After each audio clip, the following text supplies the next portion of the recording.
Hello दोस्तों, तो एक बार फिर से स्वागत है आपका एग्जाम मार्क के शानदार जानदार जबरदस्त प्लेटफॉर्म पे, जिसपे आपको नर्सिंग की हर एक सब्जेक्ट के लेक्चर मिलते हैं। हर एक सब्जेक्ट के आपको नोट्स मिल जाते हैं इसके ऐप पे। तो अगर आप अभी तक आपने डाउनलोड नहीं किया तो जाके डाउनलोड कर लीजिए, क्योंकि वहाँ पे आपको फ्री में कई सारी चीज़ें मिलने वाली है, पेड कई सारी चीज़ें मिलने वाली है, आपको एग्जाम ओरिएंटेड नोट्स मिलने वाले हैं, एग्जाम ओरिएंटेड कंटेंट मिलने वाले हैं। तो उसको जाके वहाँ पे से देख लीजिए। आज हम बात करने वाले हैं कुछ फ्री, यानी आपको कम्युनिटी हेल्थ नर्सिंग सेकंड के पूरे वन शॉट लेक्चर आपको फ्री में मिलने वाले हैं। आज से ही स्टार्ट हो रहा है। तो कम्युनिटी हेल्थ नर्सिंग फर्स्ट आपने 5th सेमेस्टर में पढ़ लिया था। कम्युनिटी हेल्थ नर्सिंग सेकंड आप 7th सेमेस्टर में पढ़ते हैं, ठीक। अब 7th सेमेस्टर में अगर आप हैं तभी आप ये वीडियो देख रहे हैं। अगर 7th सेमेस्टर में आप आ गए हैं बीएससी नर्सिंग के, तो आपने बहुत सारे सब्जेक्ट पढ़ लिया, एनाटॉमी पढ़ लिया आपने, एनाफीजियो पढ़ लिया, सोशियो साइको पढ़ लिया है, इसके अलावा एडल्ट हेल्थ नर्सिंग फर्स्ट और सेकंड दोनों को पढ़ लिया है। तो इसके बाद में जो भी हमारी बचती हैं, जो भी सब्जेक्ट है, जैसे कि पीडिया हो गया वो भी आपने पढ़ लिया है, कम्युनिटी मेंटल हेल्थ नर्सिंग जो हो गया वो भी आप पढ़ चुके हैं। तो इतने सारे सब्जेक्ट अगर आप पढ़ चुके हैं तो इसके बाद में बचता क्या है? इतने सारे सब्जेक्ट पढ़ने के बाद में बचता क्या है? कम्युनिटी बचता है, ओबीजी बचता है। तो ओबीजी भी आप लोग ऑलमोस्ट पढ़ चुके होंगे, क्योंकि 6th और 7th दोनों में है। तो इसमें हमको कम्युनिटी में कुछ चीज़ें पढ़ने को मिलती है, जैसे कि आपका है पहला चैप्टर जो कि है common condition, management of the common condition and emergency. यानी किस किस चीज़ों का मैनेजमेंट करना है आपको? कॉमन कंडीशन और इमरजेंसी का मैनेजमेंट करना है, ठीक। तो इसमें आपका क्या होता है, जब कॉमन कंडीशन है, पहली बात तो ठीक, ये जो कॉमन कंडीशन है आप इसके पहले भी पढ़ चुके हैं। कहाँ कहाँ आपने इसमें से कुछ चीजें फंडा में, यानी फर्स्ट सेमेस्टर में पढ़ ली होगी, एफओएन फर्स्ट और सेकंड में पढ़ लिया होगा। इसके बाद कुछ चीजें आपने एडल्ट हेल्थ नर्सिंग एएचएन में पढ़ लिया होगा, फर्स्ट और सेकंड में मिला के। इसमें ऐसा कुछ भी नहीं है जो कि आपके लिए नया हो, जो कि आपको फिर से पढ़ना हो। तो अगर आप इस लेक्चर को देख रहे हैं तो मतलब एक ही चीज है कि आपको चीजें बस रिवाइज करवानी है। समझ में आ रहा ना कि चीजें रिवाइज करवानी है, ना कि कुछ नया। इस चैप्टर में कुछ नया है ही नहीं, कुछ भी नया नहीं है। इसके इनफैक्ट इसके अगला चैप्टर जो सेकंड चैप्टर है, अगर आपने गायनी ऑलमोस्ट पढ़ ली है तो उसमें भी कुछ नया आपको नहीं मिलेगा, थर्ड चैप्टर से नया मिलेगा। तो इन दो चैप्टरों को पढ़ते समय आप लोग ध्यान दीजिएगा, इन दो यूनिटों को पढ़ते समय आप लोग ध्यान दीजिएगा। यूनिट फर्स्ट और यूनिट सेकंड को पढ़ते समय इस चीज का ध्यान रखिएगा कि इसको ऐसे पढ़िएगा कि रिवीजन कर रहे हो आप। अब मैं उसी तरीके से आपको यहाँ पे समझाने वाला हूँ, उसी तरीके से बताने वाला हूँ कि आप रिवीजन कर रहे हैं। ये नहीं कि नया नॉलेज लेना है। रिवीजन इसलिए क्योंकि इसमें एब्डोमिनल पेन है, रिनाइटिस है, साइनोसाइटिस है, कार्डियोवास्कुलर डिजीज है, सारी की सारी चीजें आपने पहले से पढ़ रखी है। तो बस एक बार चीजों को रिवाइज करवाना है, इसीलिए थोड़ा ये वीडियो जो होगा थोड़ा फास्ट हो सकता है। फर्स्ट और सेकंड यूनिट फास्ट हो सकता है, लेकिन थर्ड यूनिट से आपको अच्छे प्रॉपर लेक्चर मिलने वाले, प्रॉपर ये भी रहेगा। ऐसा नहीं कि आपको कोई टॉपिक छोड़ दिया जाए, मतलब वहां पे आपको थोड़ी डीप नॉलेज दी जाएगी, क्योंकि वहां पे आपको जो चीजें मिलेंगी वो नहीं होंगी थर्ड यूनिट से। लेकिन फर्स्ट और सेकंड यूनिट में आप पहले से सारी चीजें पढ़ चुके हैं तो उतनी ज्यादा जरूरत ही नहीं पड़ेगी। तो चलिए स्टार्ट करते हैं, management of common condition and emergency. तो इसमें सबसे पहली चीज है इंट्रोडक्शन। इंट्रोडक्शन में है कि इमरजेंसीज क्या होती है, कॉमन कंडीशन तो आप लोगों को पता है, सर्दी जुकाम बुखार हो गया, ये सारी चीजें जो हम अपने आसपास देखते हैं, जो भी बीमारियां हम अपने आसपास देखते हैं उसको कॉमन कंडीशन कहते हैं। इमरजेंसीज क्या होती है? जैसे मान लीजिए आपको इमरजेंसी में जो भी चीजें, इमरजेंसी हो गई, इमरजेंसी सर्विसेज क्या हो गई, ठीक, जो हेल्थ केयर सेक्टर में दी जाती है। तो इमरजेंसी सर्विसेज कुछ, इमरजेंसी मतलब तो तुरंत दी जाने वाली चीजें। और इमरजेंसी सर्विसेज जो कि हेल्थ केयर में दी जाती है, ऐसी सर्विसेज जो विथ इन 1 आवर 2 आवर में दी जाती है किसी पेशेंट को, किसी भी कंडीशन में, ऐसी कंडीशन जिसमें वो उसकी सर्वाइवल उस पर डिपेंड होता है। यानी जो इमरजेंसी सर्विसेज दी जा रही है, जो सर्विसेज दी जा रही है, उस पर अगर उस पर्सन का सर्वाइवल डिपेंड कर रहा तो उसको इमरजेंसी सर्विसेज कहते हैं। जैसे रोड ट्रैफिक एक्सीडेंट हो गया, कार्डियक अरेस्ट हो गया, इन सारे कंडीशनों में जो 15 मिनट 20 मिनट आधे घंटे 1 घंटे के अंदर जो सर्विसेज दी जाती हैं उसको इमरजेंसी सर्विसेज कहते हैं, ठीक। तो ये सारी चीजें आ जाती है। India faces challenge from the बहुत इन्फेक्शियस डिजीज, यानी कम्युनिकेबल डिजीज से भी इंडिया में जो है मौतें बहुत ज्यादा हो रही है, डेथ रेट बहुत ज्यादा है। साथ ही साथ में आपका जो क्रोनिक कंडीशन हो गया, चाहे वो डायबिटीज हो गया, कार्डियोवास्कुलर डिजीज हो गए, या फिर अदर डिजीज हो गए, उनसे भी दिक्कत है, ठीक। तो दोनों जगहों पे है।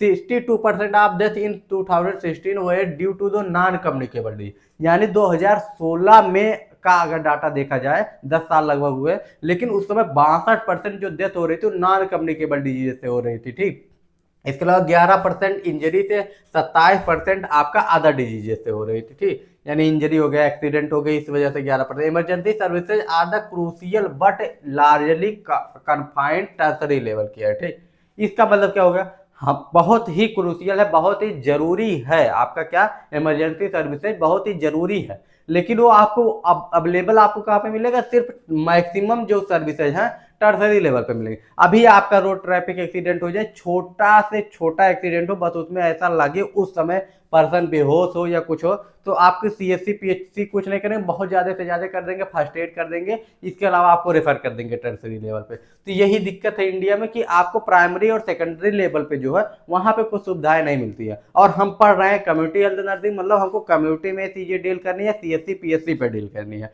तो उस हिसाब से इस चीज को देखिए। अब इसके बाद requiring improvement at the primary and secondary level. अब इसमें जरूरत क्या है, इन सारे सर्विसेज जो है, जो इमरजेंसी सर्विसेज है, उनको हम कैसे सीएससी पीएससी पे जो है इसको अप्लाई कर सके और सीएससी पीएससी पे बाकायदा आपका प्रोवाइड करके इसको उपलब्ध करवा सके। ठीक, वहां पे इमरजेंसी सर्विसेज दी जा सके। तो अब इसमें आ जाती है इमरजेंसी सर्विसेज की डिफिनीशन क्या होगी। एक्यूट मेडिकल कंडीशन हो, सर्जिकल कंडीशन हो या ट्रामा हो, जिसमें केयर प्रोवाइड होता है first few hours of life threatening condition. यानी अगर लाइफ थ्रेटिंग कंडीशन है, उसमें फर्स्ट फ्यू आवर में हम कोई मेडिकल सर्विसेज दे रहे हैं, कोई सर्जिकल सर्विसेज दे रहे हैं या कोई ट्रामा से रिलेटेड सर्विसेज दे रहे हैं, तो सारी चीजें किस में आ जाती हैं आपका, वो आ जाती हैं इमरजेंसी सर्विसेज में। इसके अलावा currently emergency care in India mostly available at the tertiary level, improvement in the need in the primary and secondary health care level. ठीक, ये हो गया। स्टैंडिंग ऑर्डर क्या होता है, अब एक आता है स्टैंडिंग ऑर्डर। स्टैंडिंग ऑर्डर बहुत ज्यादा इंपॉर्टेंट वर्ड हो जाता है, समझने की बस शेर है, अगर इस समझ में आ गया स्टैंडिंग ऑर्डर तो इसमें है कुछ नहीं। स्टैंडिंग ऑर्डर का मतलब होता है पहले से बनाया हुआ रूल, पहले से बनाई हुई चेकलिस्ट, पहले से बनाया हुआ कोई आपका गाइडलाइन, जिससे क्या होता है, आप जो है किसी की उसमें अनुमति लेने की जरूरत नहीं, किसी का ऑर्डर देने का वेट नहीं करना है। अगर ऐसा कुछ कंडीशन आता है जिसके लिए गाइडलाइन पहले से है, तो उसको हम क्या कर सकते हैं, उसको हम अप्लाई कर सकते हैं बिना डॉक्टर के ऑर्डर के, या बिना और किसी फिजिशियन के ऑर्डर के, बिना सर्जन के ऑर्डर के। क्यों, कि जैसे कि आपका वैक्सीन लगाना हो, तो कोई आपके पास वैक्सीन लगाने के लिए आता है, तो उसमें आपको डॉक्टर के ऑर्डर लेने की कोई जरूरत नहीं है। नर्स को पता है कि हाँ वैक्सीन लगानी है, इतनी डोज लगानी है, उसका पहले से आपका एक गाइडलाइन बना हुआ, उसके अकॉर्डिंग जो है एएनएम जेएनएम सीएचओ आपका वैक्सीन लगा के देते हैं, उसमें कोई डॉक्टर की जरूरत नहीं होती है।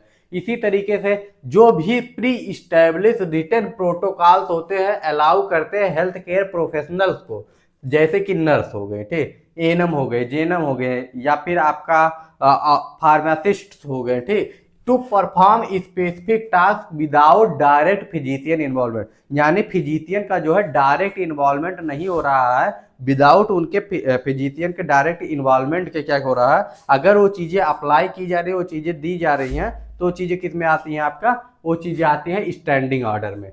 यानी to perform specific task without the physician, these order ensure the timely and quality patient care. अब स्टैंडिंग ऑर्डर यानी पहले से अगर प्रोटोकॉल बना है, जैसे कि आपका क्या है, कुछ चीजें होती हैं, जैसे कि आपका हो जाता है,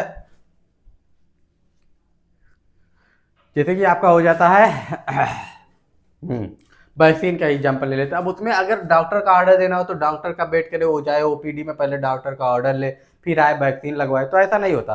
क्या होता है, जहां पे भी वैक्सीनेशन सेंटर होता है वहां पे जाते हैं, आपका जो है जो भी महिला हो या जो भी बच्चे हुए वो जाते हैं, अपना वैक्सीन लगवा के चले जाते हैं, उसमें स्टैंडिंग ऑर्डर की जरूरत नहीं होती। इससे क्या होता है, डायरेक्ट पहली बात तो एएनएम जेएनएम जो होती है डायरेक्ट पर्सन के कांटेक्ट में होती हैं, और इससे क्वालिटी ऑफ केयर मिल पाता है, उनको पता होता है कि कौन सी वैक्सीन लगी है, कौन सी वैक्सीन नहीं लगी है। दूसरी चीज है टाइम बचता है, और तीसरी चीज है इंश्योर हो जाती है, क्योंकि अगर आपके डॉक्टर की परमिशन है तो उसके लिए एक लेवल पे जाना पड़ेगा, जैसे आपको सब सेंटर पे नहीं लगवा सकते, फिर पीएससी पे जाना पड़ेगा, पीएससी पे अगर डॉक्टर उपलब्ध नहीं है तो सीएससी पे जाना पड़ेगा, तो ये टाइम टेकन भी है।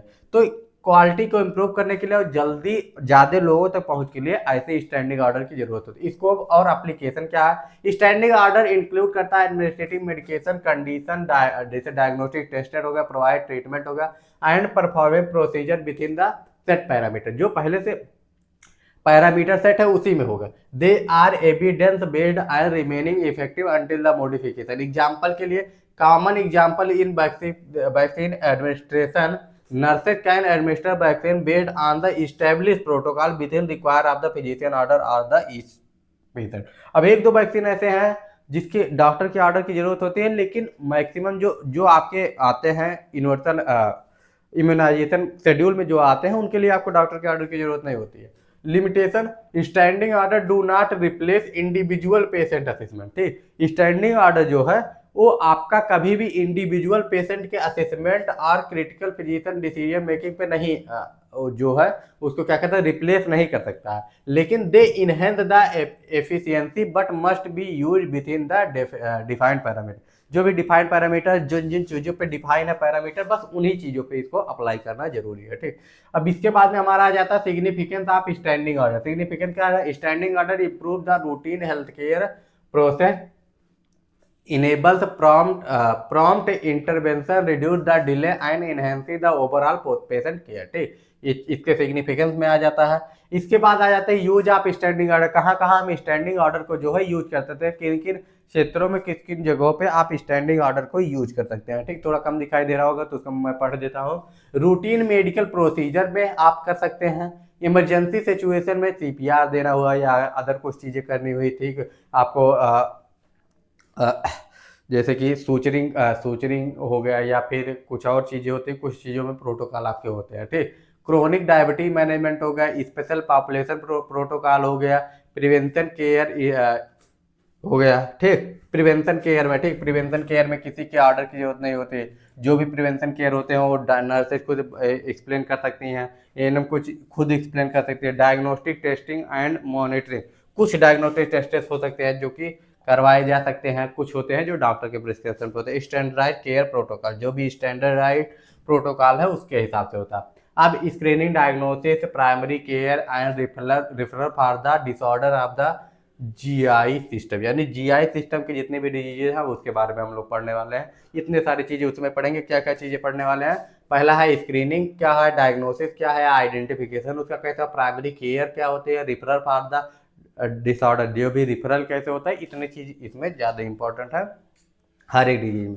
अब एब्डोमिनल पेन है, जैसे कि मैंने स्टार्टिंग में कहा जितने भी डिजीजेस आपको देखने को मिलेंगे वो पहले आप पढ़ चुके हैं, तो उसमें ज़्यादा आपको टाइम देने की जरूरत नहीं। अब एब्डोमिनल पेन क्या होता है आपको पहले से पता होगा। Abdominal pain is the discomfort felt between the chest and pelvic region. Pelvic region और चेस्ट के बीच में जो डिस्कम्फर्ट आपको फील होता है उसी को कहते हैं एब्डोमिनल पेन। इट वेरियस, इसका जो है इंटेंसिटी वेरी कर सकता है, टाइप वेरी कर सकता है, रेंजिंग वेरी कर सकता है, डल हो सकता है, सीवियर हो सकता है, अपर राइट का पे होता था, अपर लेफ्ट पे होता था, लोअर राइट पे होता था, लोअर लेफ्ट पे होता था, सारी चीजें हो सकती है। अम्बिलिकल रीजन पे होता था, पेल्विक रीजन पे होता था, एपिगैस्ट्रिक रीजन पे होता था, इन सारी चीजों में डिफर कर सकता है। इसके अलावा कारण क्या हो सकता है? गैसो इंटेस्टाइनल काजेज हो सकते हैं।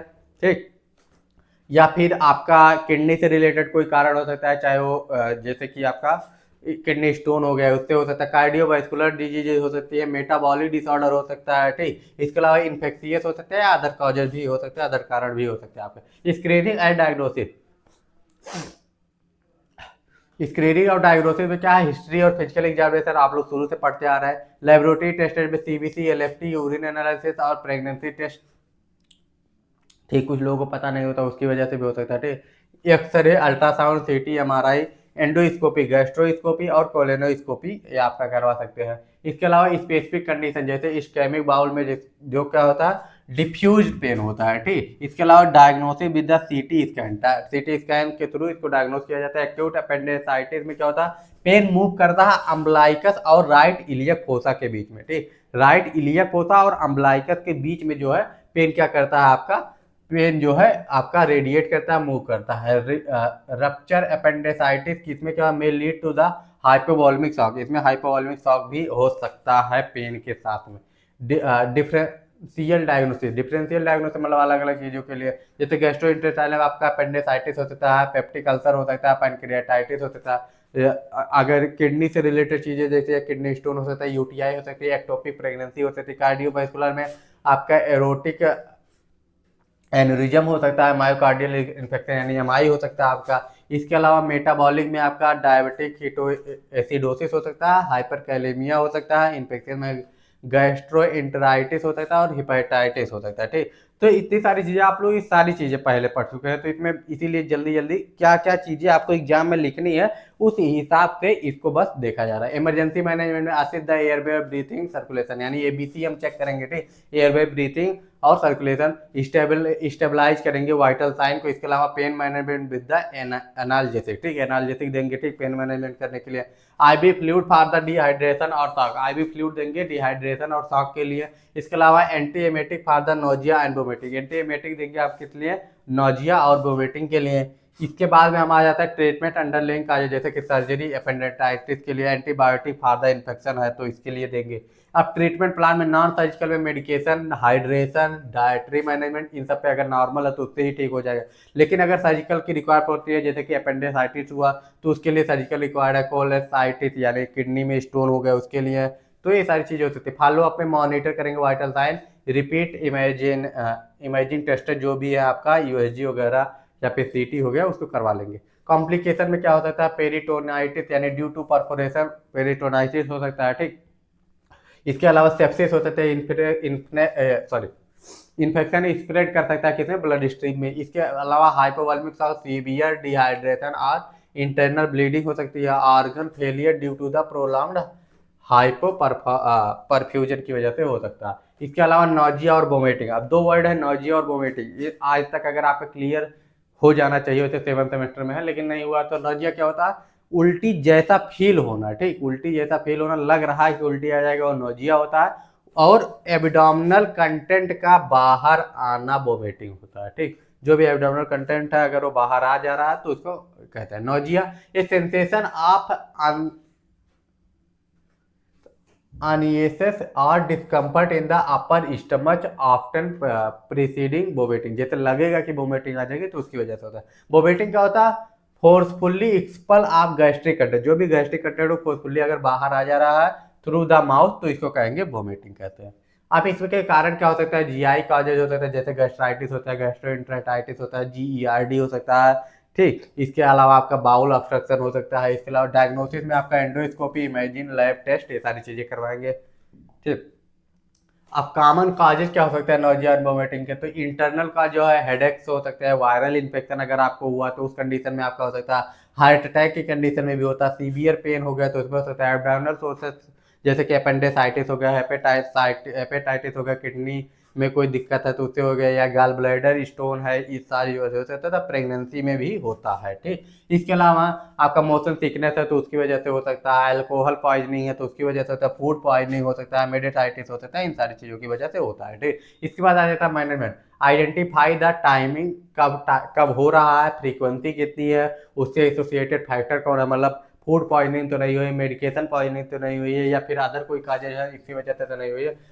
Monitoring fluid balance and administrated fluid. ठीक, मेन यही होता है वोमिटिंग में, आप ओआरएस दीजिए, इसके अलावा फ्लूइड बैलेंस कीजिए, डिहाइड्रेशन के रिस्क को कम कीजिए। इसके अलावा ओरल या आईवी फ्लूइड आप दे सकते हैं जिस तरीके का कंडीशन हो। ठीक, इसके अलावा मैनेजमेंट पे एंटी एमेटिक्स दे सकते हैं, ऑन्टेस्ट्रान दे सकते हैं, प्रोमेथाजिन दे सकते हैं, इसके अलावा मीटोक्लोरोप्रामाइड दे सकते हैं। ठीक, monitoring effectiveness and side effect, effectiveness कितना है और साइड इफेक्ट कितना है इसको भी मॉनिटर करना। मैनेजमेंट में आप डाइटरी मॉडिफिकेशन कर सकते हैं। ठीक, डाइट को मॉडिफाई कर सकते हैं, स्मॉल फ्रीक्वेंट मील, ब्लेंड फूड जैसे कि आपका क्रैकर्स हुआ, टोस्ट हुआ, बनाना हुआ, राइस हुआ। ठीक, तो ये दे सकते हैं। इसके अलावा पोजीशनिंग, सीट अपराइट। ठीक, ये आपका सीट अपराइट है, इस पोजीशन में इसके अलावा use pillow for the support, support के लिए कर सकते हैं, तो ये सीट अपराइट पोजीशन, इसको अपराइट पोजीशन में देंगे। अब इसके बाद डायरिया आता है, डायरिया भी एक कॉमन कंडीशन आप लोगों को पता ही होगा।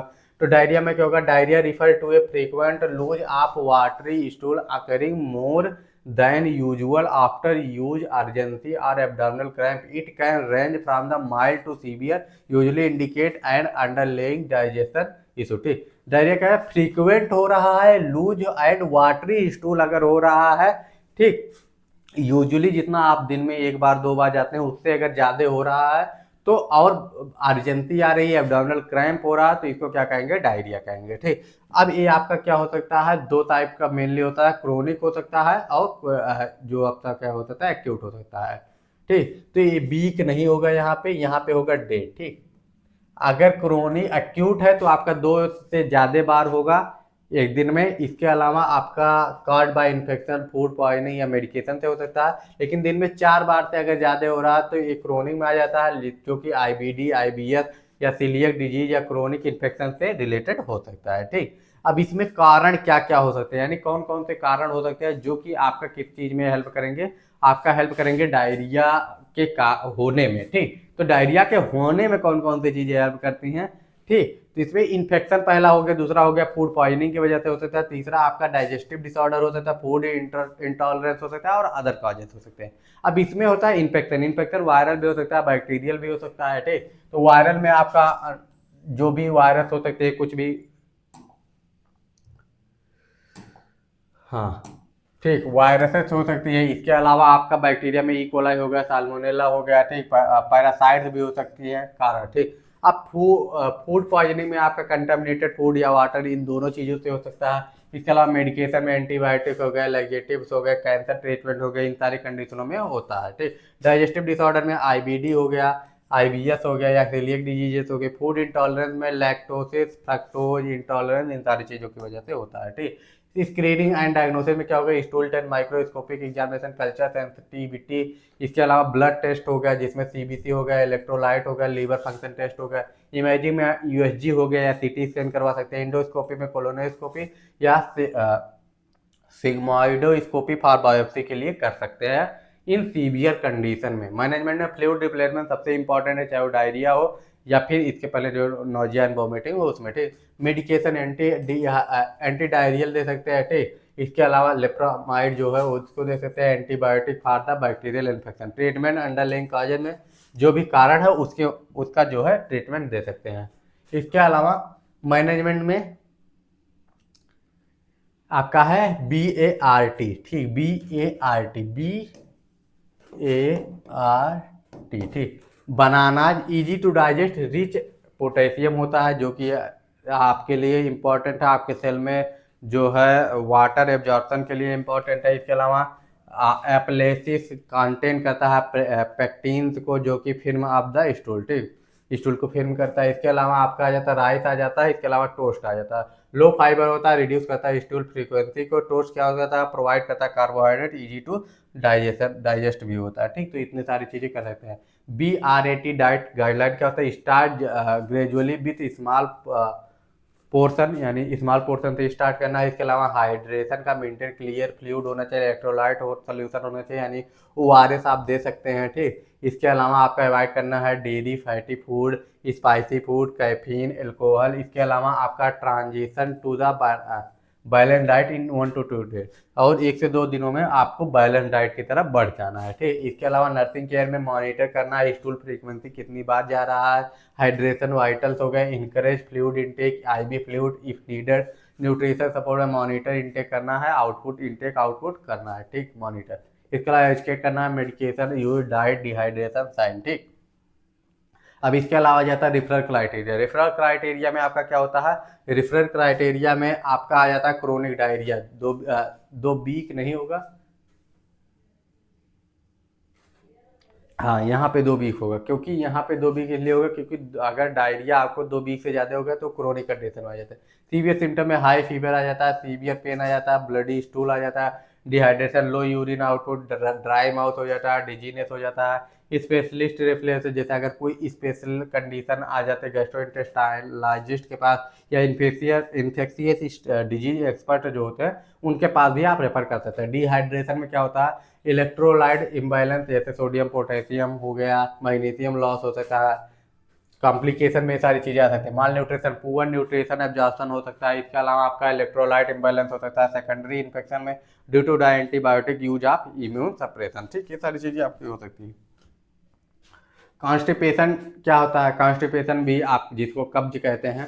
Constipation is characterise by the infrequent और difficulty bowel movement often with the hard dry stool and discomfort, hard dry stool होगा और डिस्कम्फर्ट भी होगा। कई सारे कारण हो सकते हैं, इनएडिक्वेट आपका फ्लूइड इनटेक हो सकता है, लोअर फाइबर डाइट हो सकता है, सेडेटरी लाइफ स्टाइल हो सकता है, जो दिन भर पड़े पड़े टीवी देखते हैं, ऐसे ये भी काज हो सकता है, कारण हो सकता है। मेडिकेशन हो सकता है, मेडिकल कंडीशन हो सकते हैं, जैसे कि न्यूरोलॉजिकल कोई डिसऑर्डर होते हैं उसमें भी होता है, ठीक। डायग्नोसिस में आप मेडिकल सर्जिकल हिस्ट्री लेंगे, स्टूल एग्जामिनेशन कराएंगे, ब्लड टेस्ट करवा सकते हैं, डिजिटल रेक्टल एग्जामिनेशन भी करवा सकते हैं, ठीक। इसके अलावा मैनेजमेंट में हाइड्रेशन होगा, आपका इनक्रेज करेगा, वाटर एंड फ्लूइड को हाई फाइबर डाइट देंगे, एक्सरसाइज जरूरी होती है बाउल मूवमेंट को अच्छा रखने के लिए, मेडिकेशन एंड रिव्यू होगा, लैक्सेटिव्स होंगे और इस्टेब्लिश करेंगे bowel routine and respond to urges को, ठीक। इसके बाद आ जाता है patient education and monitoring, educate करना, fibre and fluid lifestyle changes को मॉनिटर करना, स्टूल कंसिस्टेंसी एंड सिम्टम्स को एडजस्ट करना, स्ट्रेटेजी एज नीडेड। इसके अलावा आपका आ जाता है जॉन्डिस। जॉन्डिस क्या होता है? Jaundice yellowish in form from sorry yellowing in the yellowing is from accumulated bilirubin in the take skin often caused by the liver and gallbladder disorder, ठीक। इसमें क्या होता है, आपका बिलिरुबिन जो होता है वो कहाँ पे, स्किन हो गया, स्किन में क्या होता है, अक्यूमुलेट होता है। क्यों क्यों होता है वो आपका कारण हो सकता है गाल ब्लैडर में कोई प्रॉब्लम है या लीवर में कोई प्रॉब्लम है, दोनों वजह से आपका हो सकता है, ठीक। अब इसमें क्या आ जाता है डेफिनेशन में, jaundice is the yellowish of the body tissue due to the excessive bilirubin हो जाए, नॉर्मल सीरम बिलिरुबिन होगा 1 mg/dl से ज़्यादा होगा, और क्लिनिकल जॉन्डिस जो होते हैं, पैथोलॉजिकल जॉन्डिस होता है, फिजियोलॉजिकल जॉन्डिस होता है, ठीक। तो क्लिनिकल जॉन्डिस को, जिसको पैथोलॉजिकल भी कह सकते हैं, 3 mg/dl से ज़्यादा होता है, common in the sclera and skin, ठीक। इन दोनों जगहों पे सबसे ज़्यादा स्क्लेरा में और स्किन में देखने को मिलेगा। Inter hepatic cause of the conjugated hyperbilirubinemia, इसमें क्या होता है, हिपैटोसेलुलर डिजीज हो सकता है, अदर कंडीशन हो सकते हैं, hepatitis ABC, alcohol and auto immune disorder, drug, pregnancy and prenatal nutrition जो होता है ये हो सकता है आपका। अदर कंडीशन क्या हो सकता है, स्क्लेरोसिस, ठीक, डुबिन जॉनसन सिंड्रोम हो सकता है, रूटर सिंड्रोम हो सकता है, प्राइमरी बिलिरिक सिरोसिस हो सकता है, इसके अलावा प्राइमरी स्क्लेरा कोलेंजाइटिस हो सकती है, ठीक। अब इसके बाद में हम आ जाते हैं आपका extra hepatic cause of the, hepatic के अलावा कौन कौन से कारण हो सकते हैं आपके जॉन्डिस के, ठीक। तो इंट्रेंसिक या डक्टल सिस्टम हो सकता है, या एक्सटेंसिक या डक्टल सिस्टम हो सकता है, ठीक। एक्सटेंसिव टू डक्टल सिस्टम और इंटरस्टिक टू डक्टल सिस्टम, ठीक, दो चीज़ें हो सकती हैं, ठीक। ये सब सारी चीज़ें आप लोग पहले भी पढ़ चुके हैं, चाहे वो एडल्ट हेल्थ नर्सिंग हो, चाहे वो आपका CHN हो, यानी चाइल्ड हेल्थ नर्सिंग हो, वहाँ दोनों जगह आप लोग पढ़ चुके हैं, तो बहुत ज़्यादा आपको यहाँ पे बताने की जरूरत नहीं। लैब टेस्ट, इमेजिंग टेस्ट और लीवर बायोप्सी, ये 3 चीज़ें आपकी इंपॉर्टेंट होती है। डायग्नोसिस में लैब टेस्ट होगा, इमेजिंग टेस्ट होगा और लीवर बायोप्सी, इतनी सारी चीज़ें आप करवा सकते हैं जॉन्डिस के लिए। अब इसमें diagnosis of the medical jaundice, clinical history लेंगे, सिम्टम क्या है, मेडिकल क्या है, अल्कोहल यूज कर रहा है कि नहीं कर रहा है, इसके अलावा लीवर डिजीज क्या है, इसका फिजिकल एग्जामिनेशन में देखेंगे, इसके अलावा आपका क्या देखेंगे, एसाइटिस देखेंगे, ये सारी चीज़ें आप लोग देख सकते हैं। मैनेजमेंट में क्या है, ट्रीट अंडरलाइंग का जो भी अंडरलाइंग कारण है, जो भी कारण आपके होंगे, चाहे वो एंटीवायरल हो गया, इम्यूनोसप्रेसेंट हो गया, या फिर सर्जिकल इंटरवेंशन हो गया, specific treatment for the genetic disorder हो गया, इसकी सारी चीज़ें हो सकती है, सपोर्टिव केयर दे सकते हैं आपका। इसके अलावा आपकी आ जाती है प्रिवेंशन एंड रेफरल, जैसे कि प्रिवेंशन के लिए वैक्सीनेशन होता है हेपेटाइटिस A एंड B का, तो उसको लगवा सकते हैं। लाइफ स्टाइल चेंज कीजिए, अवॉइड कीजिए अल्कोहल को, एक्सरसाइज कीजिए, ये सारी चीज़ें, हेल्दी डाइट लीजिए, ये सारी चीज़ें आ जाती है। पेशेंट को एजुकेट करेंगे कि कैसे जॉन्डिस होता है, कैसे उससे बचा जा सकता है, कैसे क्या क्या चीज़ें प्रिवेंशन के लिए करनी चाहिए। रिफरल टू द स्पेशलिस्ट, अगर ज़्यादा सीवियर कंडीशन आ रही है तो उसको गैस्ट्रोएंटेराइटिस्ट के लॉजिस्ट के पास में आप भेज सकते हैं, ठीक। इसके बाद में आ जाता है GI ब्लीडिंग। GI ब्लीडिंग क्या होता है, GI bleeding refer to the haemorrhage in the digestive tract including the oesophagus, stomach, intestine, rectum and anus, ठीक।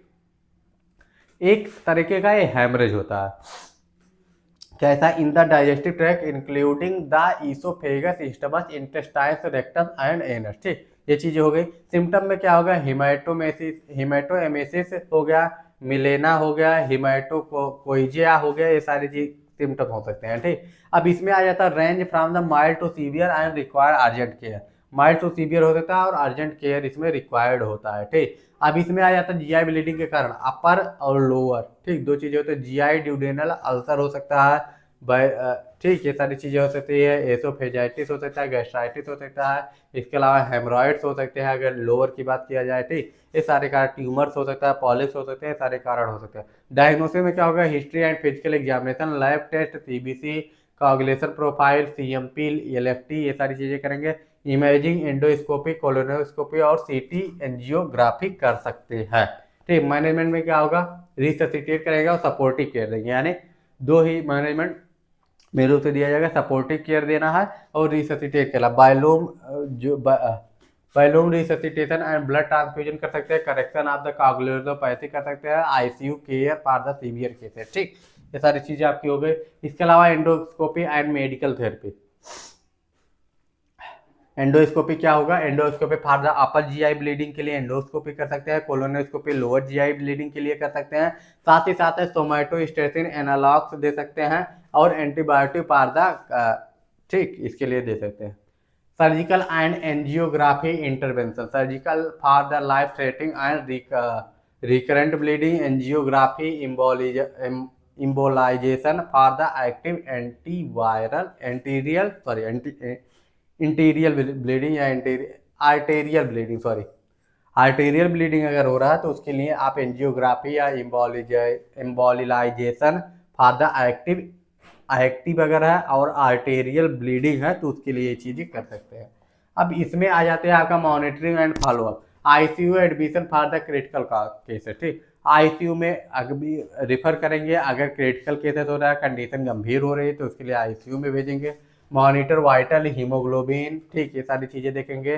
ठीक, रिपीट करेंगे एंडोस्कोपी को। रेफरल क्राइटेरिया, पेशेंट का सिम्टम जो है परसिस्टेंट लगातार बना हुआ, लो बीपी है, इसके अलावा रैपिड हार्ट रेट हो रहा है, सिग्निफिकेंट ब्लड लॉस हो रहा है, तो आप अपने हायर जो है सेंटर पे भेजेंगे। अब इसके बाद में आ जाता है एब्डोमिनल डिस्टेंशन, जो कि आपको पता चल रहा है कि क्या कहते हैं इसको, noticeable swelling and enlargement of the abdomen है। ठीक, इसके अलावा accompanied by the discomfort and feeling of the fullness. ठीक, ये चीज़ हो रही है। It result from the gas fluid and solids accumulate in the abdomen, तो इसकी वजह से आपका हो सकता है एक्सेसिव गैस, ठीक, प्रोडक्शन हो रहा है। ठीक, उसकी वजह से हो सकता है फुल रिटेंशन हो रहा है, एसाइटिस हो रहा है due to the liver, heart and kidney disease, intestinal obstruction हो रहा है, ट्यूमर हो गया, ठीक, हार्निया हो गया, इसकी वजह से हो सकता है डायग्नोस्टिक डिसऑर्डर हो गया तो इसकी वजह से हो सकता है। अब इसके बाद में आ जाता है हमारा ऑर्गन्स इनलार्जमेंट हो गया, कोई ऑर्गन इनलार्जमेंट होगा तो जाहिर सी बात है दिखेगा, पेट फूलेगा। ठीक, इसके अलावा मासेस एंड ट्यूमर की वजह से भी हो सकता है। ठीक, मोर्टेलिटी डिसऑर्डर की वजह से हो सकता है, हार्मोनल चेंजेस हो सकते हैं, मेडिकेशन की वजह से हो सकता है, पोस्ट ऑपरेटिव पेशेंट को हो सकता है, सारी चीज़ें हो सकती है। डायग्नोस्टिक में वही सारी चीज़ें करेंगे, आपका एमआरआई, सीटी, इसके अलावा सीबीसी, एलएफटी, केएफटी, हिस्ट्री लेंगे ही लेंगे, इंडोस्कोपी प्रोसीजर कर सकते हैं आप, इसके अलावा स्पेशलाइज टेस्ट कर सकते हैं जैसे कि लैक्टोज टॉलरेंस टेस्ट कर सकते हैं। अब इसके बाद में हमारा आ जाता है treatment, life style and dietary modification सबसे पहले करेंगे, मेडिकेशन देंगे, सर्जरी हो सकता है, इसके अलावा ड्रेनेज प्रोसीजर, अगर कुछ ऐसा है जो कि बाहर निकालना है, फ्लूइड है, कुछ ऐसा है तो उसके लिए कर सकते हैं। ठीक, इसके अलावा आपका कॉम्प्लिकेशन, सीवियर पेन हो सकता है, डिहाइड्रेशन आपका हो सकता है, माल न्यूट्रिशन हो सकता है, रिस्पायरेटरी डिजीज हो सकती हैं। ठीक, रिस्पायरेटरी इशू हो सकता है, इन्फेक्शन लाइक द पेरिटोनाइटिस हो सकता है आपका। इसके अलावा प्रिवेंशन या प्राइमरी केयर में अवॉइड करेंगे फूड डेट कॉज ब्लोटिंग, जो भी ब्लोटिंग कॉज कर रहा है ऐसे फूड को हम लोग क्या करेंगे, अवॉइड करेंगे। स्टे फिजिकली एक्टिव रहेंगे। ठीक, इसके अलावा आपका क्या हो जाता है, फिजिकली एक्टिव रहने के अलावा, एक minute, adequate hydration for the digestion देंगे। ठीक, इसके अलावा probiotics for the gut health के लिए प्रोबायोटिक्स लेंगे। ठीक, रेगुलर हेल्थ चेकअप्स करवाएंगे, chronic condition for the chronic proper medication use and monitoring करेंगे। अब इसमें आ जाता है रिफरल। ठीक, persistent and worsening abdominal distance with the nausea, vomiting, weight loss, fever, ठीक, ये सारी चीज़ें हो सकती है। सस्पेक्ट जीआई ऑब्स्ट्रक्शन हो सकता है, रिस्क फैक्टर जैसे कि सीवियर कंडीशन में ओवेरियन कैंसर हो सकता है, एसाइटिस हो सकती है, सारी चीज़ें आपकी आ सकती है, सारी कंडीशन।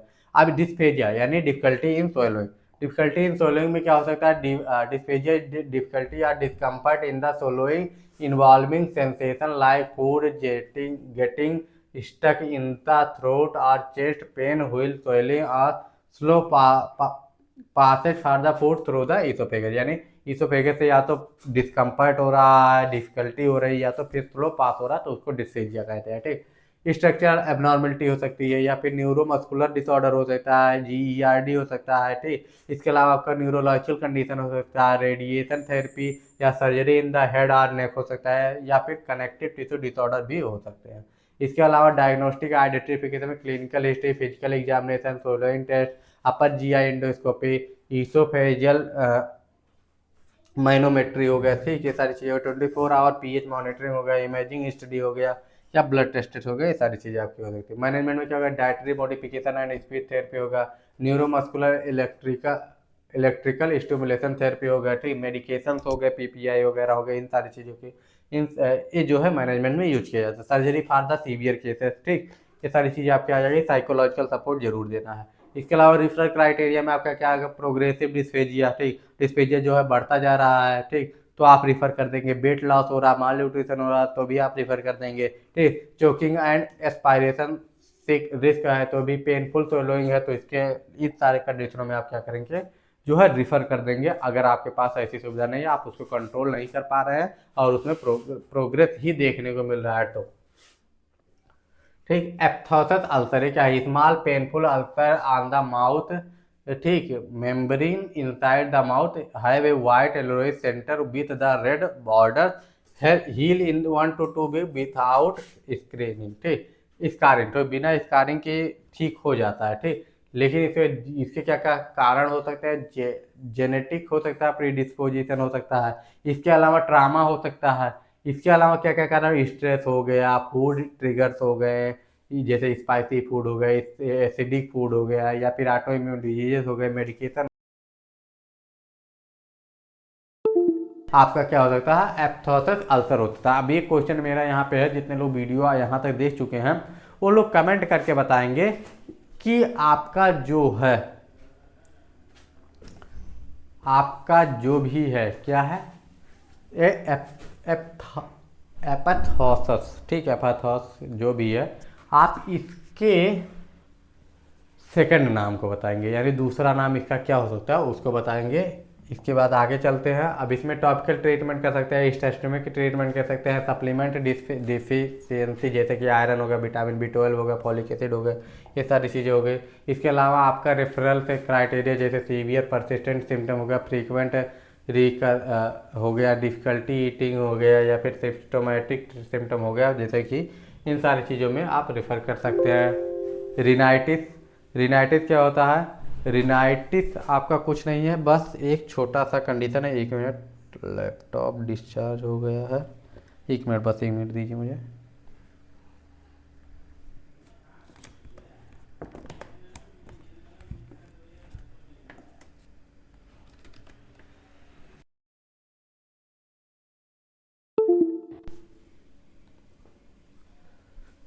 ठीक, स्टार्ट करते हैं।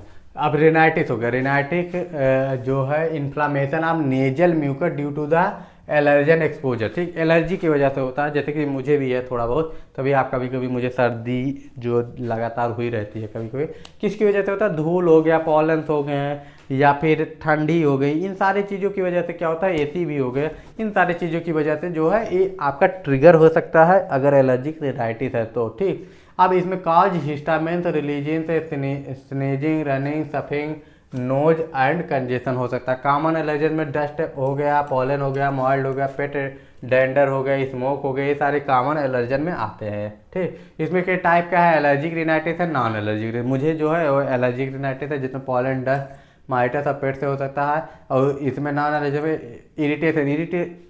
इरिटेंट इसमें भी वर्क करते हैं, इन्फेक्शन नहीं होता है, मेडिकेशन से नहीं है मुझे। ठीक, तो ये सारी चीज़ें आपकी आ जाती है। Symptom of the allergic rhinitis में क्या क्या होता था, स्नीजिंग होगा, स्नीजिंग कैसा होगा, सुबह उठते ही 8-10 बार छींके आने लगेंगे, जब भी छींक आएगी होगा, स्टप नोज होगा, रनिंग नोज रहेगा, म्यूकस आएगा, ठीक, गले में खराश रहेगा, साइनस पर प्रेशर एंड हेडेक भी होता है जब ज़्यादा हो जाती है। ठीक, इसके बाद डार्क और अंडर आई सर्कल्स। ठीक, ये चीज़ें मुझे इतने डीप में कभी नहीं, क्योंकि ये सीवियर कंडीशन होते हैं। ठीक, रिनाइटिस में क्या होता है, मेडिकल हिस्ट्री आ जाएगी, एलर्जी की स्किन टेस्ट आ जाएगा, सीबीटी टेस्ट करवा सकते हैं।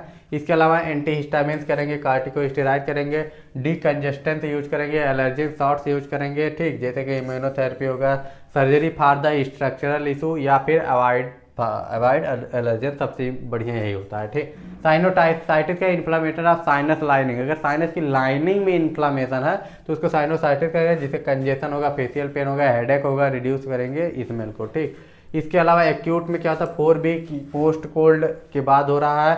सब एक्यूट में क्या होगा, 4 से 12 वीक पे हो रहा है, एलर्जी या बैक्टीरिया रिलेटेड है। रिकरेंट एक्यूट में क्या है, 4 या 4 से ज़्यादा एपिसोड पर ईयर या लास्ट 7 डेज में जो है 7 डेज या 7 दिन या उससे ज़्यादा रह रहा है तो इससे भी दिक्कत है। क्रोनिक में क्या होगा, 12 वीक या उससे ज़्यादा हो रहा है। ठीक, 12 वीक या उससे ज़्यादा दिन से है। इसके अलावा इन्फेक्शन है, नेजल पॉलिप्स या डेविएटेड सेप्टम, जो यानी जो आपका नेजल सेप्टम है ये अगर डेविएट हो जा रहा है तो उसकी वजह से भी हो सकता है। सारी चीज़ें आपने जो है एडल्ट हेल्थ नर्सिंग में पढ़ रखी हैं ईएनटी वाले चैप्टर में। ठीक, ये आपके जो है सिम्टम हो गए, जैसे ब्लॉक नोज होगा, रनिंग नोज होगा, सोर थ्रोट होगा।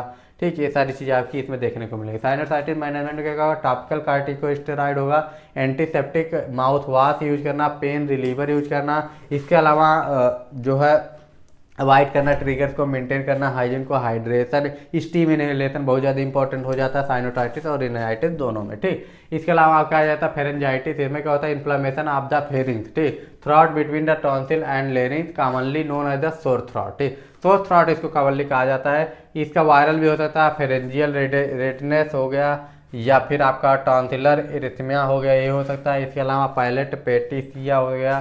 ठीक, ये सारी चीज़ें आपकी हो सकती है। इसके बाद में आपका आ जाता है सोर थ्रॉट में आपका फेरेंजाइटिस हो गया, इन्फेक्शन हो गया, एलर्जीज हो गया, टॉन्सिलाइटिस हो गया, एसिडिक रिफ्लेक्स होगा, ओवर यूज या इरिटेशन की वजह से भी आपका हो सकता है।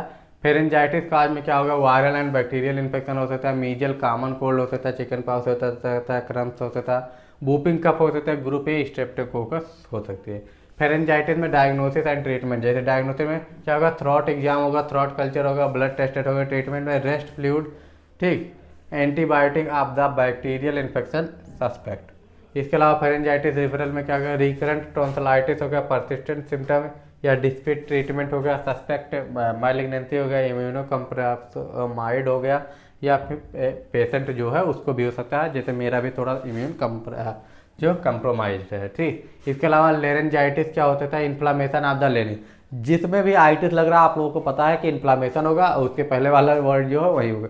तो ये सिंपल चीज़ें हैं, आपने सारी चीज़ें पढ़ रखी होंगी। ठीक, वोकल कार्ड देखिए नॉर्मल है, और इन्फ्लामेशन होने के बाद में वोकल कार्ड कुछ ऐसा हो जाता है। ठीक, तो ये सारी चीज़ें हैं। काज किससे हो सकता है, ओवर यूज हो सकता है, यानी जो टीचर है ऐसे लोग हैं। ठीक, इरिटेशन या इन्फेक्शन की वजह से भी हो सकता है।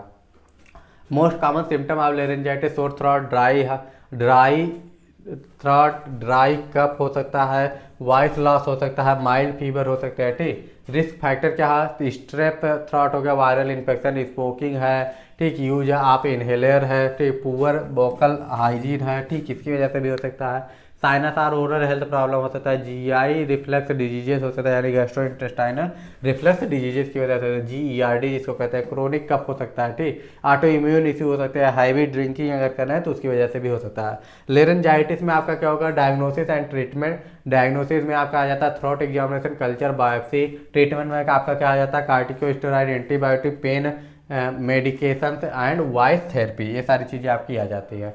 प्रिवेंशन, अगर बचाना हो तो क्या करेंगे, ह्यूमिडिफायर एयर लेंगे। ठीक, डोंट स्ट्रेन, ज़्यादा स्ट्रेन नहीं देंगे। ठीक, इसके अलावा डोंट स्मोक, ड्रिंक वाटर, ज़्यादा से ज़्यादा पानी पिएंगे, डोंट क्लियर थ्रॉट। ठीक,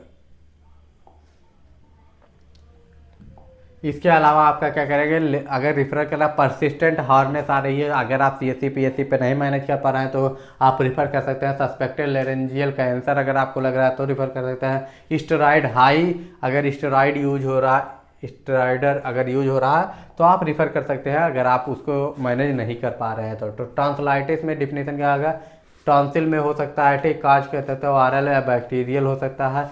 ये भी वही चीज़ है, सेम चीज़ में सेम सारी चीज़ें आती है। रेडनेस, सोइलिंग टॉन्सिल में होगा, बैड ब्रीथिंग आएगी। इसके अलावा नेक स्टिफ्स हो गए, हेडेक होंगे, सोर थ्रॉट होगा, पेनफुल सोइलिंग होगी, फीवर विदाउट चिल्स, ठीक, विथ और विदाउट चिल्स दोनों हो सकता है आपका। इसके अलावा सोलोइंग लिम्फ नोड हो सकता है, येलो और वाइट पैचेस हो सकता है, आप टॉन्सिल चेंज इन वॉइस होता है, लॉस ऑफ एपेटाइट हो सकता है, ठीक। इसके अलावा वायरल टॉन्सिल हो सकता है, एडिनो वायरस हो सकता है, इन्फ्लुएंजा हो सकता है, एपिस्टिन बार हो सकता है, HIV हो सकता है, बैक्टीरियल टॉन्सिलाइटिस हो सकता है, स्ट्रेप्टोकोकस हो गया, बैक्टीरिया हो गया, ठीक। इसके बाद टॉन्सिलाइटिस में डायग्नोसिस क्या हो सकता है, फिजिकल एग्जामिनेशन जैसे सोइलिंग होगा, या पास होगा, थ्रोट सोएब होगा, ब्लड टेस्ट होंगे, ये सारी चीज़ें आपकी आती है। टॉन्सिलाइटिस ट्रीटमेंट में क्या होगा, एंटीबायोटिक और टॉन्सिलेक्टोमी, दो चीज़ें हो सकती हैं। अगर दवाई से ठीक हो जाता है, नहीं तो सर्जरी फिर लास्ट ऑप्शन ही होता है, ठीक। टॉन्सिलाइटिस में होम ट्रीटमेंट वार्म लिक्विड, ठीक, ये सारी चीज़ें हो गई, रिनाइटिस हो गया, साइनसाइटिस हो गया, इन सारी चीज़ों में आप यूज कर सकते हैं। गार्गल साल्ट वाटर, ठीक, यानी वही नमक पानी का गलारा कीजिए आप। अवॉइड हार्ड फूड, ठीक, ठीक। इसके अलावा indoor humidity, rest, pain reliever, ठीक, यही सारी चीज़ें। टॉन्सिलाइटिस में रिफर कब कर सकते हैं, रिकरेंट या क्रोनिक इन्फेक्शन हो रहा है, ऑब्स्ट्रक्टिव स्लीप एपनिया भी अगर हो रही है तो उसमें आप कर सकते हैं। Acute lower respiratory tract infection, यानी अब हम आ चुके हैं रिस्पायरेटरी डिजीज पे, ठीक। अब रिस्पायरेटरी डिजीज में क्या क्या चीज़ें होती हैं आपका, इसमें क्या हो सकता है, LRTI यानी lower respiratory track infection affect the trachea, bronchi, bronchioles and lungs, सबको अफेक्ट कर सकता है। सिम्टम क्या होंगे आपका, कफ होगा, चेस्ट पेन होगा, शॉर्टनेस ऑफ ब्रीथिंग होगा, म्यूकस प्रोडक्शन होगा। काज क्या हो सकता है, वायरसेस हो सकते हैं, बैक्टीरिया हो सकता है। Antibiotic for the bacterial infection, antiviral for the viral infection, ठीक। इसके अलावा आपका ट्रैकियो ब्रोंकाइटिस में क्या होगा, inflammation of the trachea and bronchi, cough, sore throat, chest pain, wheezing, fever, chills, ये सारी चीज़ें हो जाती है। साइन में क्या आ जाता है आपका, रॉन्चिंग आ जाता है, बेजिंग आ जाता है, इंक्रीज रिस्पायरेटरी रेट हो सकता है, यूज ऑफ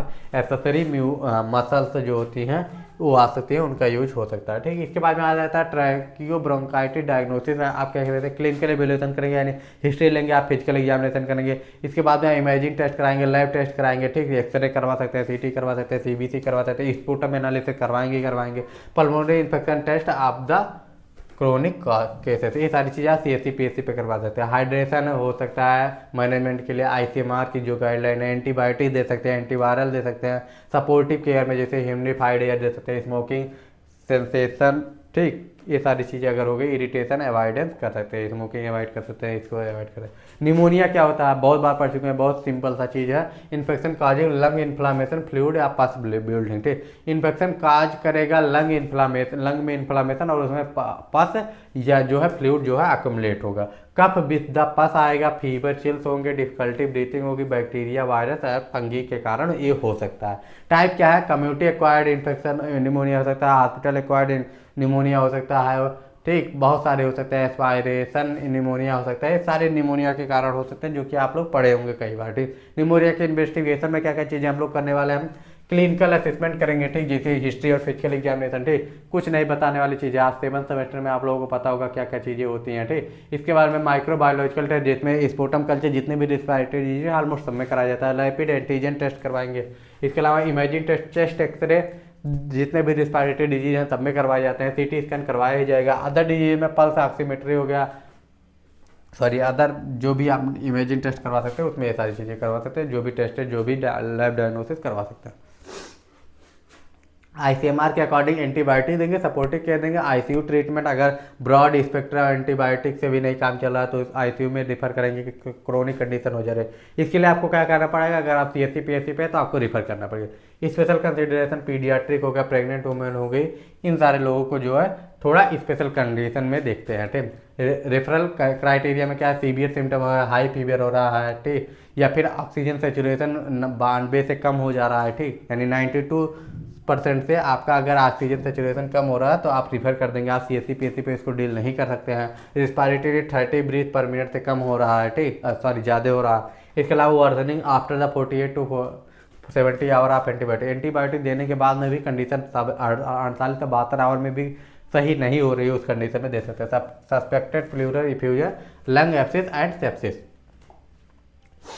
अब इसके बाद में आ गया ब्रोंकियल अस्थमा। ब्रोंकियल अस्थमा क्या होता है, क्रोनिक इन्फ्लामेशन डिसऑर्डर होता है आप airway with the recurrent episode of the Beijing, breathlessness, chest tightness and coughing, air flow obstruction in the reversible with the treatment, ठीक है, रिवर्सिबल है, ट्रीटमेंट के साथ में रिवर्स हो जाता है। लेकिन क्या है, इन्फ्लामेशन डिसऑर्डर है जो कि airway with the recurrent episode of Beijing, recurrent episode of Beijing रहेगा, ब्रीथलेसनेस होगा, चेस्ट टाइटनेस होगा और कफिंग होगी, इतनी सारी चीज़ें जो होंगी।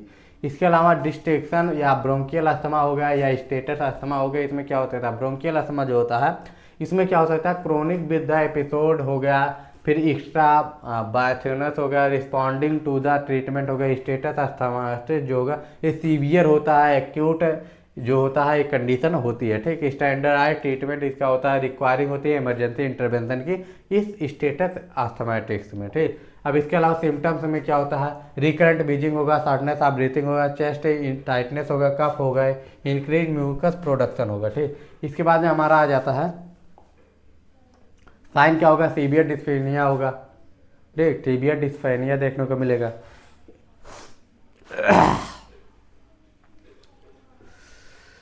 ठीक, इसके अलावा डिक्रीज करेगा कॉन्शियसनेस को, साइलेंट चेस्ट जो कि नो ऑडिएबल ब्रीथ साउंड होगा, एलिवेट करेगा PaCO2 को, लो PA2 होगा, तो ये सारी चीज़ें आपकी देखने को मिलेगी।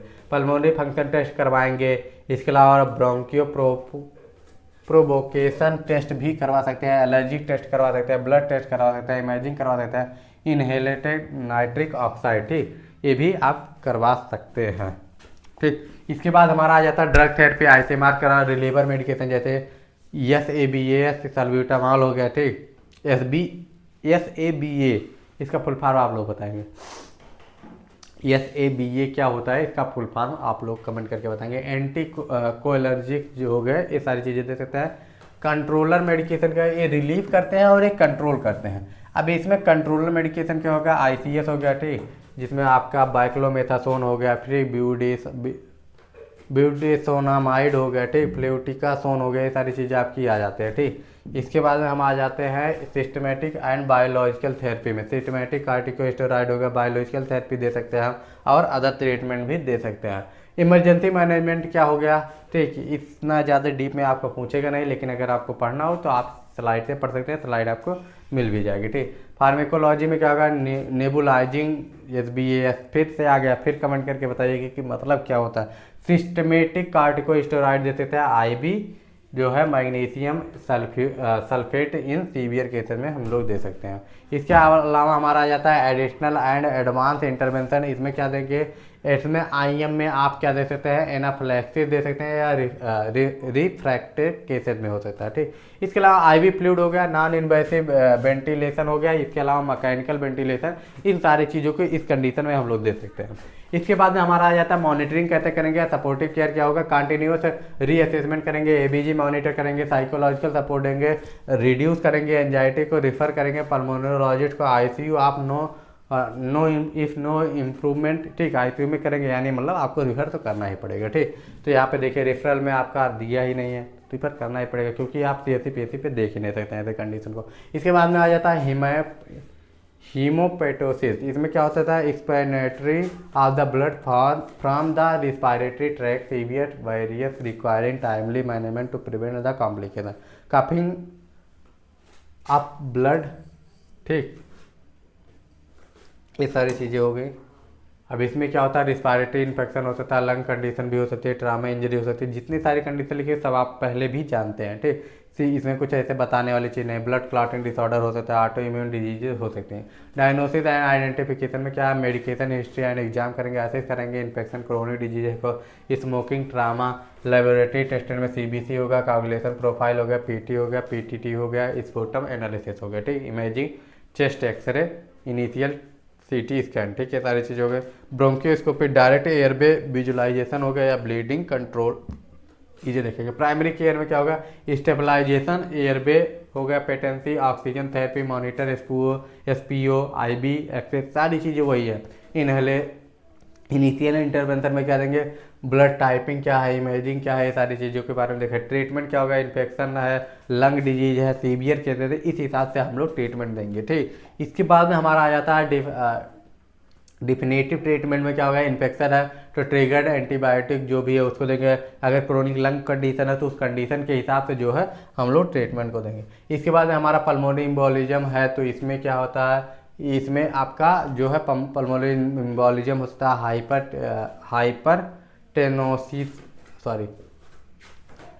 हाइपरटेनोसियन जो हो सकता है, ट्रामा एंड सर्जिकल कंडीशन, ये सारी कंडीशन आपकी आ सकती है। ठीक, इसके बाद में आपका जो होता था रेफरल है, फॉलोअप में अर्जेंट रेफर कर सकते हैं, सीवियर अगर सिम्टम आपको दिखाई दे रहे हैं तो अगर आप स्पेशलिस्ट कंसल्टेंट के पास भी रिफ़र कर सकते हैं, हेमेटोलॉजिस्ट रिफ़र कर सकते हैं, कंडीशन कैसी है इस हिसाब से आपको रिफ़र करना है यहाँ पे। ठीक, इसके बाद में हमारा आ जाता है acute chest pain. Acute chest pain में आपका क्या आ जाता है, acute chest pain is sudden onset और discomfort pain felt anywhere along the front of the body between the neck and upper abdomen. It can be indicate various medical condition some requiring urgent attention. ठीक, अब अगर आपके chest में pen हो रहा है तो आपका 4-3-4-2-1 रूल लगता है, यानी 4 कंडीशन आपकी हार्ट से रिलेटेड हो सकती है, 2 कंडीशन आपकी पल्मोनरी से रिलेटेड हो सकती है और एक आपका जीआई से रिलेटेड हो सकता है। जैसे एसीएस एक्यूट कार्डी जो होता है, एसीएस हो गया, एरोटिक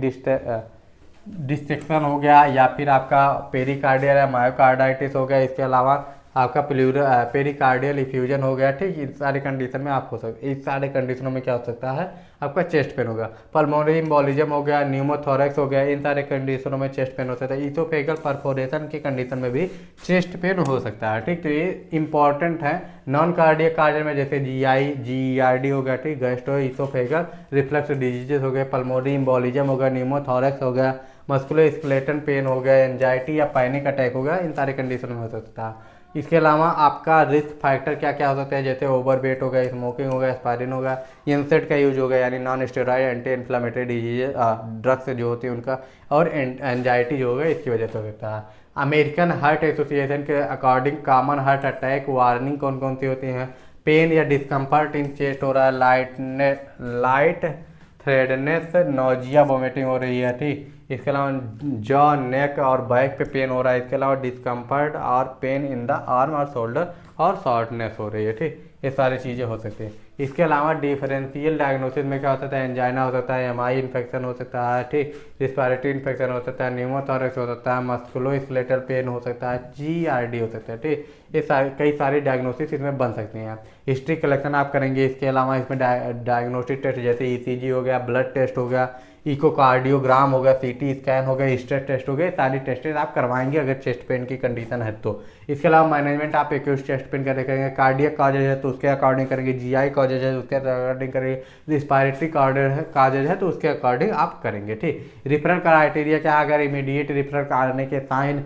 आप हार्ट अटैक अगर आपको दिख रहा है, अनस्टेबल एंजाइना दिख रहा है, पेन एट रेस्ट, ठीक, रेस्ट करने की कंडीशन, पल्मोनरी एम्बोलिज्म आपको लग रहा है, या रेफरल फॉर जीईआरडी है तो उसके लिए, या फिर musculoskeletal pain required specialist care. तो इन सारे कंडीशनों में आपको क्या होगा, स्पेशलिस्ट की जरूरत होगी, जो कि आप सीएससी पे नहीं कर सकते हैं। ठीक, एक्यूट क्रोनरी सिंड्रोम यानी एसीएस, ठीक, इसके और मायोकार्डियल इन्फेक्शन एमआई, इन 2 कंडीशनों के बारे में आप देखते हैं। ACS refer to a sudden reduced blood flow to the heart include unstable angina, ठीक, ये हो गया, एस्टीमिया एंड STEMI। ठीक, अब इन 2 कंडीशनों को आप लोग बताएंगे। पहली कंडीशन STEMI और STEMI, इन दोनों कंडीशनों को क्या कहते हैं, इसको फुल फॉर्म को आप लोग बताएंगे, क्योंकि आप 7th सेमेस्टर में हो, उसी हिसाब से मैं चल रहा हूँ, स्पीड उसीलिए मेरी इतना ज़्यादा है, क्योंकि आप 7th सेमेस्टर में इसमें कुछ एक्सप्लेन करने वाली चीज़ें है ही नहीं, जो भी चीज़ें हैं बस आपको रिवाइज करवानी है। ठीक, ये हो गया। साइन एंड सिम्टम क्या हो सकता है, ट्रैकिया, ठीक, यानी हार्ट रेट जो है आपका जो है किससे, सॉरी, ट्रैकीकार्डिया, हार्ट रेट 100 से ज़्यादा, हार्ट रेट जो है वो 100 से ज़्यादा हो जाए, या हार्ट रेट 60 से कम हो जाए तो ब्रेडिकार्डिया। तो इसकी कंडीशन हो सकती है, हाइपरटेंशन में हो सकता है, ठीक, या हाइपोटेंशन भी हो सकता है। इसके अलावा चेस्ट पेन हो सकता है, एक्सेसिव स्वेटिंग हो सकती है, कोल्ड लिम्स हो सकते हैं, ठीक, एग्जामिनेशन बाय बी नॉर्मल, ठीक, ये सारी चीज़ों से। डायग्नोसिस में आईवी कैनुला इंसर्शन करेंगे, मॉनिटर वाइटल एवरी 15 मिनट करेंगे, वॉच फॉर शॉक, ठीक, हिस्ट्री एंड सिम्टम असेसमेंट करेंगे, gradually acute onset lasting 15 to 20 minute होगा। ठीक, इसके अलावा history of hypertension, diabetes, cardiac chest, ये सारी चीज़ों के अकॉर्डिंग जो है डायग्नोस्टिक करेंगे। ठीक, इसके अलावा इमीडिएट मैनेजमेंट में ऑक्सीजन सप्लीमेंट दे सकते हैं, असिस्ट कर सकते हैं, ब्रीथिंग इफ रिक्वायर्ड। ठीक, इसके अलावा मेडिकेशन जो भी है आपका वो दे सकते हैं, एस्पायरिन 300 mg प्लस एट्रोबेस्टामिन 80 mg भी दे सकते हैं ओरली, ठीक है, कंडीशन के हिसाब से डिपेंड करता है। थ्रोम्बोलिटिक थेरेपी या एंजाइना हो गया, इसमें क्या हो सकता है, thrombolysis within 6 hour, best within 12 hour, ठीक, ये हो गया। इसके अलावा आपका क्या हो सकता है, रिकॉग्नाइज एंजाइना, तो उसके हिसाब से सारी चीज़ें होगी।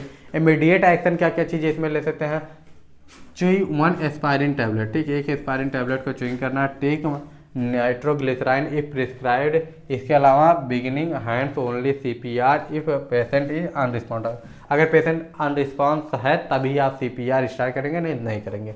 रिफरल में क्या होगा, सीपीआर ब्रीथलेसनेस हो गया, persistent cough with the frothy sputum हो गया। इसके अलावा रैपिड वेट गेन हो रहा है, तो सोइलोइन लेग हो रहा है, रिड्यूस यूरिन आउटपुट हो रहा है, तो इन सारे कंडीशनों में जो है हम रिफर कर देंगे। हार्ट फेलियर क्या होता है, हार्ट फेलियर ऐसी कंडीशन होती है, chronic inability of the heart to fill with of pump blood efficiently leading to the inadequate circulation to the main, जो आपका हार्ट हो पंप ही नहीं कर पाता, जितना एडिक्वेट चाहिए ब्लड को पंप करना, जितना ब्लड को पंप करना की जरूरत है उतना वो कर ही नहीं पाता है, ठीक। अब इसके अलावा कारण क्या हो सकता है, क्रोनिक आर्टरी डिजीज हो सकती है, हाइपरटेंशन हो सकता है, कार्डियोमायोपैथी हो सकता है, वास्कुलर हार्ट डिजीज हो सकता है, एरिथमियाज हो सकता है, क्रोनिक कंडीशन हो सकती है, मायोकार्डाइटिस हो सकता है।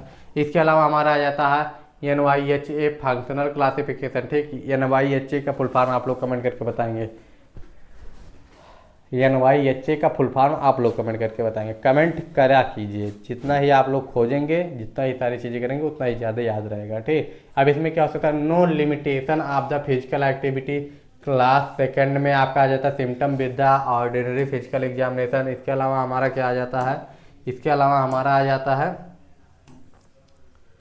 इसके अलावा आ जाता है symptom with the minimal activity, comfortable at the rest symptom at the rest, unable to do any activity, ठीक। इसके अलावा diagnostic and investigation, medical history and physical examination हो गया, ब्लड टेस्ट हो गया, ECG हो गया, इकोकार्डियोग्राम हो गया, चेस्ट एक्सरे हो गया, स्टेट टेस्ट हो गया, MRI हो गया, CT हो गया, सारी चीज़ें करवा सकते हैं। Treatment and management, life style modification हो गया, ठीक, मेडिकेशन में ACE इनहिबिटर हो गया, बीटा ब्लॉकर्स हो गया, ठीक है, एल्डोस्टेरॉन एंटागोनिस्ट हो गया, ठीक। इसके अलावा डिवाइस थेरेपी में ICD CRT दे सकते हैं, फुल फॉर्म आप लोग बताएंगे, ठीक। इसके अलावा सर्जरी, आज इसीलिए मैं शॉर्ट फॉर्म लिख के लाया हूँ कि आप लोगों का थोड़ा सा टेस्ट हो सके कि 7 सेमेस्टर तक आप लोगों ने क्या पाएगा, क्योंकि ऐसा सब्जेक्ट है, ऐसा चैप्टर है जिसमें आप लोग पहले इससे सारी चीज़ें पढ़ चुके हैं। किडनी डैमेज हो गया, लो ब्लड फ्लो हो गया, कंजेस्टिव हाइपेटोपैथी हो गया, ठीक, अरिथमियाज हो गया, स्ट्रोक हो गया, सडन कार्डियक अरेस्ट हो गया, ये सारी चीज़ें आप किया जाते हैं। प्रिवेंशन में क्या कहना है, मेंटेन ए हेल्थी वेटिंग, ठीक, कंट्रोल करेंगे ब्लड प्रेशर को, डायबिटीज को, कोलेस्ट्रॉल को अवॉइड करेंगे, स्मोकिंग, लिमिट एल्कोहल, ठीक, regular screening for the high risk individual. Referral criteria में क्या होगा, uncertain diagnosis and severe symptom अगर दिख रहा है तो आप रेफर कर देंगे। इसके अलावा आपका प्री सर्जिकल कार्डियोवास्कुलर इवैल्यूएशन हो गया, स्पेशलाइज कार्डियो रिहेबिलिटेशन प्रोग्राम हो गया, इन सारी चीज़ों के लिए आप रेफर कर सकते हैं, ठीक। इसके अलावा हो गया कार्डियक अरिथमियाज, इसमें क्या होता है आपका कार्डियक अरिथमियाज में नॉर्मल हार्ट और आर्टियल फिब्रिलेशन। अब आर्टियल फिब्रिलेशन में क्या होता है, cardiac arrhythmias refer to abnormality of the heart rhythm, rhythm में अगर दिक्कत हो रही है तो उसको कार्डियक एरिथमियाज कहते हैं, ठीक। रिदम में अगर प्रॉब्लम है तो ये लगा दिया तो मतलब वही हो गया, ठीक।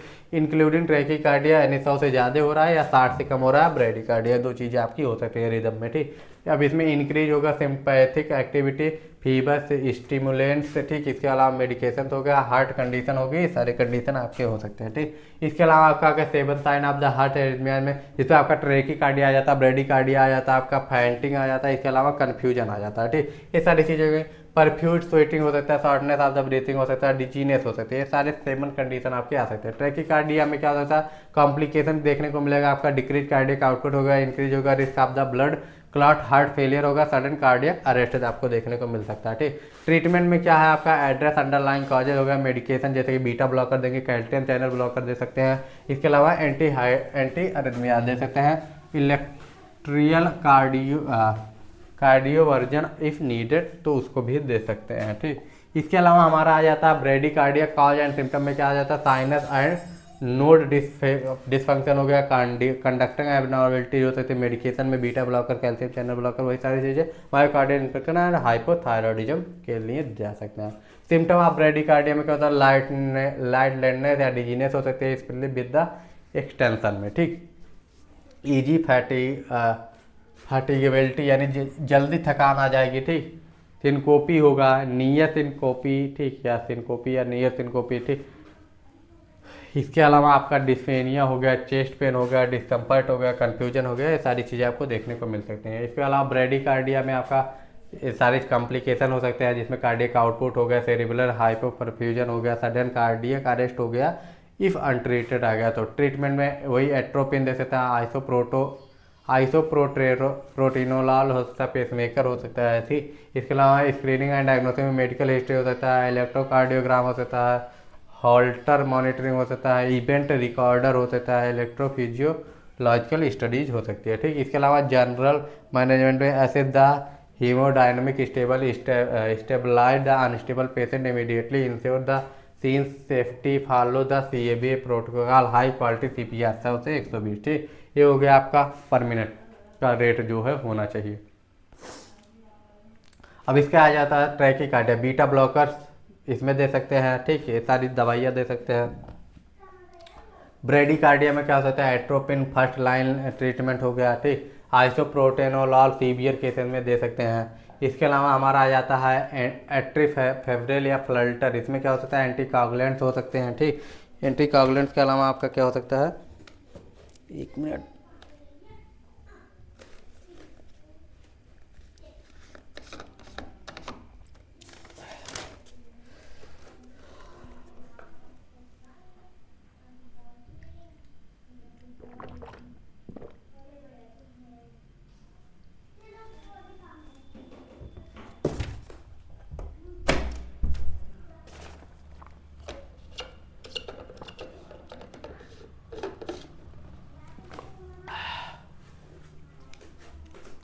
ठीक।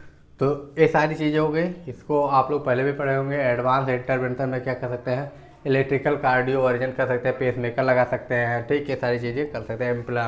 इम्प्लांटेबल डिवाइस लगा सकते हैं। रिफर क्राइटेरिया, अगर परसिस्टेंट हाई ब्लड प्रेशर हो रहा है, चेस्ट पेन हो रहा है, शॉर्टनेस हो, आप ब्रीथिंग हो रही है, पल्पेटेशन हो रहा है, ठीक, symptom no responding in initial treatment, तो इसके लिए आप कर सकते हैं, ठीक। इसके बाद में आ जाता है ब्लड एनीमिया में आपका नॉर्मल है, ये आपका एनीमिक कंडीशन है, ठीक। पहले नॉर्मल कंडीशन में कितना रहेगा, ठीक, रेड ब्लड सेल्स और वाइट ब्लड सेल्स, ठीक, और इसमें क्या होता है, रेड ब्लड सेल्स की संख्या घट जाती है, ठीक, ये आपका रेड ब्लड सेल की संख्या घट गई, तो यही होता है एनीमिया के कंडीशन में, ठीक। इसके अलावा डेफिनेशन में haemoglobin level diagnose anaemia severity, WHO haemoglobin threshold, children में आपका 6 मंथ टू 5 ईयर में 11 ग्राम रहना चाहिए, ठीक। नॉन प्रेग्नेंट वुमेन में 15 साल प्लस वाले जो हैं उनमें 12 ग्राम पर DL से ज़्यादा रहना चाहिए। इसके अलावा आपका प्रेग्नेंट वुमेन है तो 11 से ज़्यादा होना चाहिए। मेन है यानी ह्यूमन है तो, यानी सॉरी ह्यूमन कह रहे हैं, अगर मेल है तो उसमें 13 ग्राम पर DL से ज़्यादा होना चाहिए, तो इसको अच्छा माना जाता है। क्लासिफिकेशन, माइल्ड एनीमिया अगर है 10 से लेके 11 के बीच में अगर है तो उसको माइल्ड एनीमिया माना जाएगा। मॉडरेट में आपका क्या होगा, आपका 7.5 से 10 तक है, या फिर 7 से 10 तक है, और 7 से अगर कम है तो सीवियर एनीमिया होगा। अगर प्रेग्नेंट वुमेन है तो 10 से 11 के बीच में भी इसको माना जा सकता है, तो वही चीज़ तो वहाँ पे भी लिखी है, सेम ही चीज़ है, दोनों में कोई अंतर नहीं है, ठीक।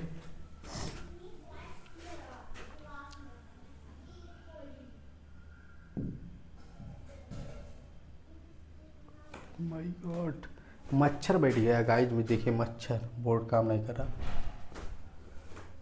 मच्छर भी बोर्ड नहीं चलने देता, ठीक। इसके बाद आ जाता है आयरन डेफिशिएंसी एनीमिया होगा, जिसमें लो आयरन इंटेक होगा, क्रोनिक ब्लड लॉस होगा, एब्जॉर्प्शन होगा, सिम्टम क्या होगा, फटीग होगा, वीकनेस होगा, पैलो डिजीनेस होगा, ठीक। डायग्नोसिस में क्या आ जाता है, लो HP होगा, माइक्रोटिक हाइपर क्रोनिक होगा, RBC होगा, लो सीरम फेरेमिन होगा, ये सारी चीज़ें हो सकती है। ओरल आयरन सप्लीमेंट दे सकता है, IV आयरन फ्लूइड दे सकते हैं। विटामिन B में पुअर डाइट होगा, माल एब्जॉर्प्शन होगा, इसके कारण होगा। सिम्टम में वही आएगा, फटीग आएगा, टिंगलिंग आएगा, ठीक। डायग्नोसिस में क्या करेंगे, लो B12 आएगा। इसके अलावा माइक्रोसिटिक RBC होगा, हाई मिथाइलोनिन एसिड होगा, ठीक। इसके अलावा आपका ट्रीटमेंट में B12 सप्लीमेंट ओरल IM या SC इंजेक्शन दे सकते हैं। इसके अलावा आपका क्या आ जाता है, फैलोटिवल डिफिशिएंसी एनीमिया, ये बहुत जरूरी नहीं है। एनीमिया इन क्रोनिक डिजीज, ठीक, जिसका क्रोनिक इन्फ्लामेशन, किडनी डिजीज या कैंसर हो सकता है। ठीक, ये सारी चीज़ें आपकी हो सकती हैं। इसके अलावा हमारा आ जाता है हीमोलिटिक एनीमिया, जिसमें जेनेटिक जो होता है सिकल सेल एनीमिया हो गया, थायरेथीमिया हो गया, सारी चीज़ें आ सकती हैं। एक्वायर्ड में ऑटो इम्यून एनीमिया हो गया, या फिर इन्फेक्शियस या ड्रग की वजह से जो एनीमिया हो सकता है। सिम्टम में जॉन्डिस हो सकता है, फटीग हो सकता है, डार्क यूरिन हो सकता है। डायग्नोसिस में हाई लो हिपैटोग्लोबिन हो सकता है, पॉजिटिव कॉम्स टेस्ट हो सकते हैं। ठीक, ट्रीटमेंट में क्या होगा, स्टेरॉइड होगा, इम्यूनो सप्रेसेंट होगा, ब्लड ट्रांसफ्यूजन होगा, ये सारी चीज़ें आपकी आ सकती हैं। ठीक, अब इसके बाद में आगे बढ़ते हैं। एप्लास्टिक एनीमिया बहुत बार पढ़ चुके हैं, बट बताने की जरूरत है। सिकल सेल एनीमिया हाथियाकार वाला बहुत पहले से पढ़ते आ रहे हैं। Lifestyle and prevention measure में क्या होगा, stay hydration and prevent sickling, avoid करेंगे एक्सट्रीम टेम्परेचर्स को। ठीक, मॉनिटर करेंगे complication and in earlier vaccination for the infection prevention. ठीक, इसके अलावा हमारा हो गया patient with the chronic recurrent and complex anaemia, patient with the anaemia due to the medication and underlying condition. ठीक, ये हो गया। इसके अलावा blood cancer and bleeding disorder कौन कौन से हैं, इसको देख लेते हैं। Define blood cancer. Blood cancer disruption of the production and function of blood cells and impact of the blood bone marrow and lymphatic system. यानी जो प्रोडक्शन है ब्लड का उसमें अगर क्या हो रहा है, प्रोडक्शन में डिसरप्ट हो रहा है, जिसका इम्पैक्ट पड़ रहा है ब्लड पे, बोन मैरो पे और लिम्फेटिक सिस्टम पे, तो ये चीज़ें आपका ब्लड कैंसर में आ जाएंगे।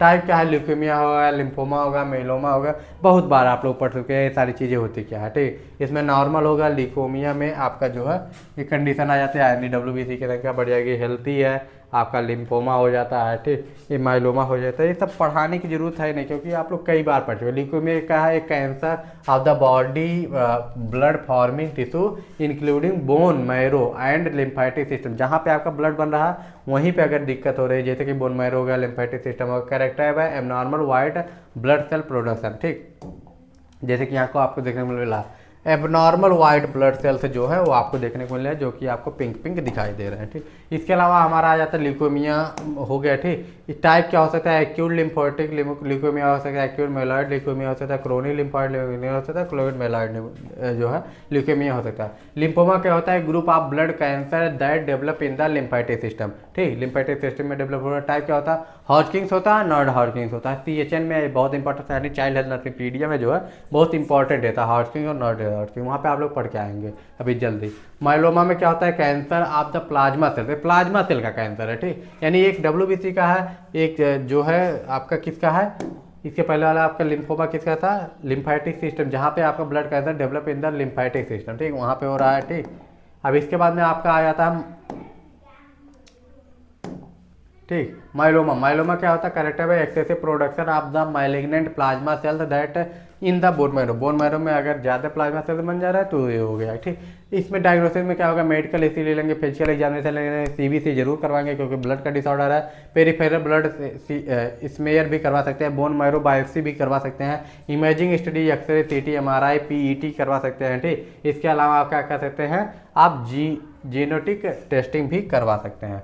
इसके अलावा मैनेजमेंट में क्या होगा, कीमोथेरेपी होगा, ट्रिगर थेरेपी होगा, बोन मैरो या स्टेम सेल ट्रांसपोर्टेशन कर सकते हैं। ब्लीडिंग डिसऑर्डर में क्या होगा, condition affecting blood clotting formation leading to the excessive bleeding. ठीक, इसके अलावा हमारा आ जाता है कारण में जेनेटिक हो सकता है, एक्वायर्ड हो सकता है, जिसमें हीमोफीलिया AB हो गया।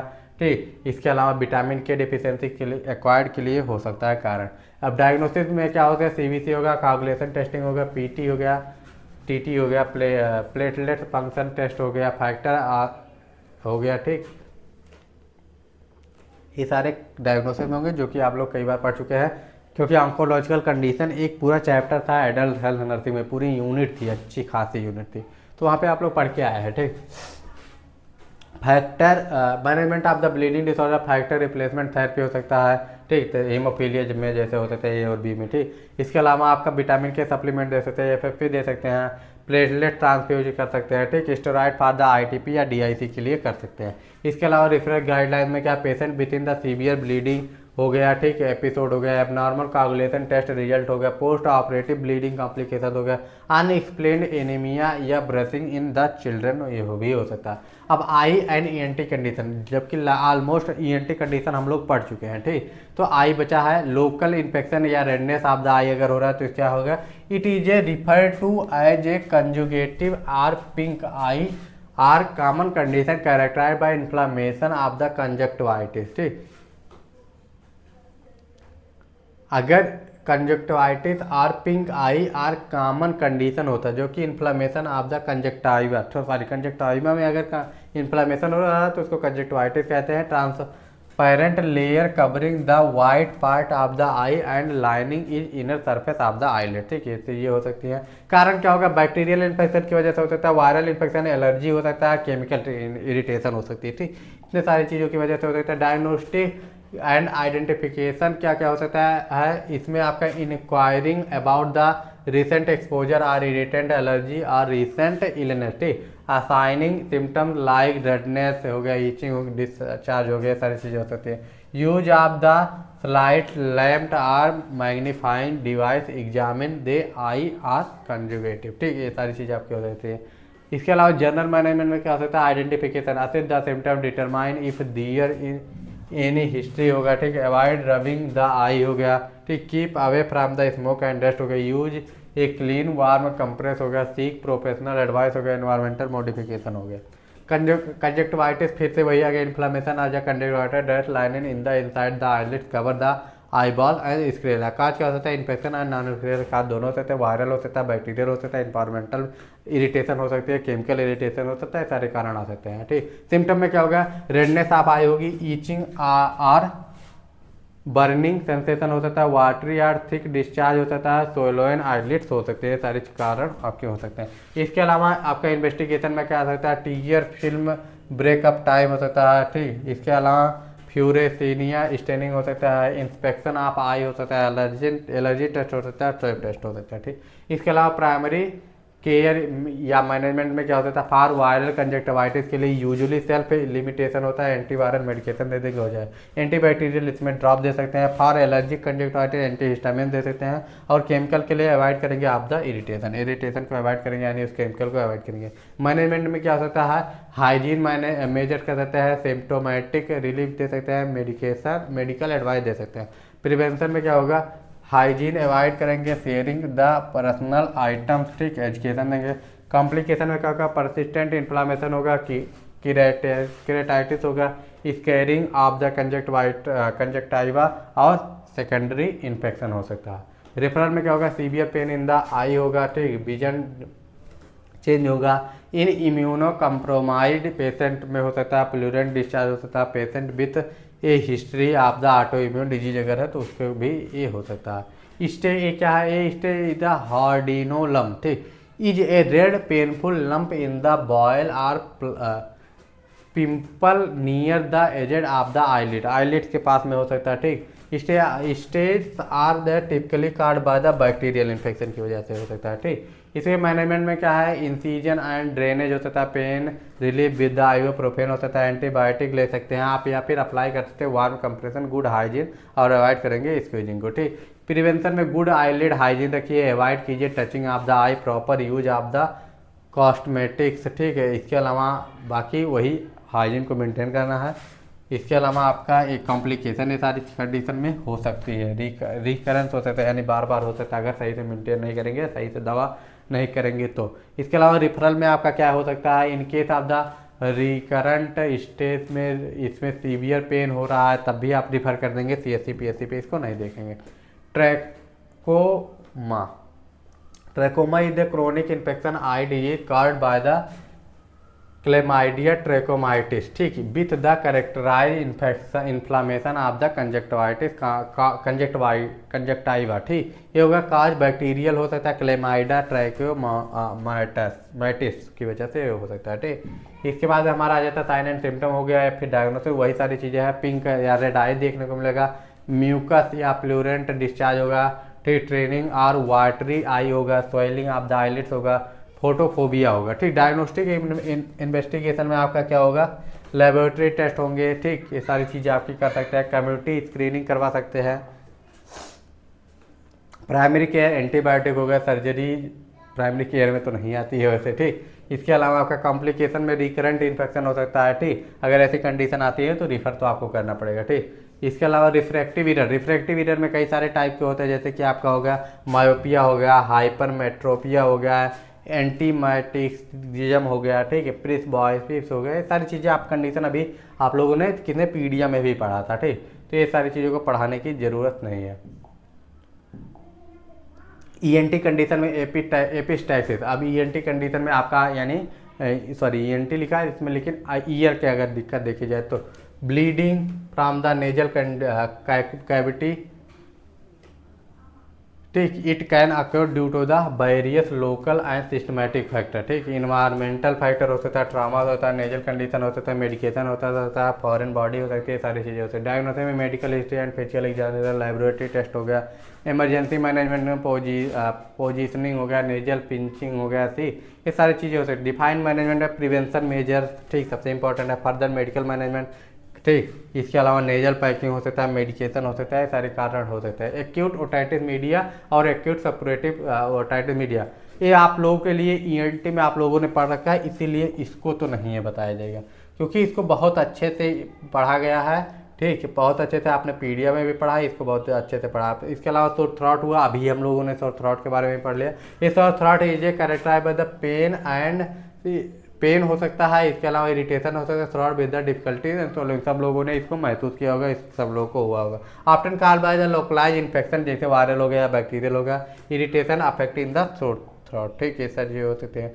सिम्टम की क्या क्या हो सकता है, थ्रॉट पेन होगा, डिस्कम्फर्ट होगा, पार्टिकुलर हो द सोलोनाइड होगा, ठीक, रेडनेस होगी, ये सारी चीज़ें आपकी आ सकती है, ठीक। ट्रीटमेंट में क्या होगा, symptom relief with the throat, ठीक, ये सारी चीज़ें आपकी आ सकती है।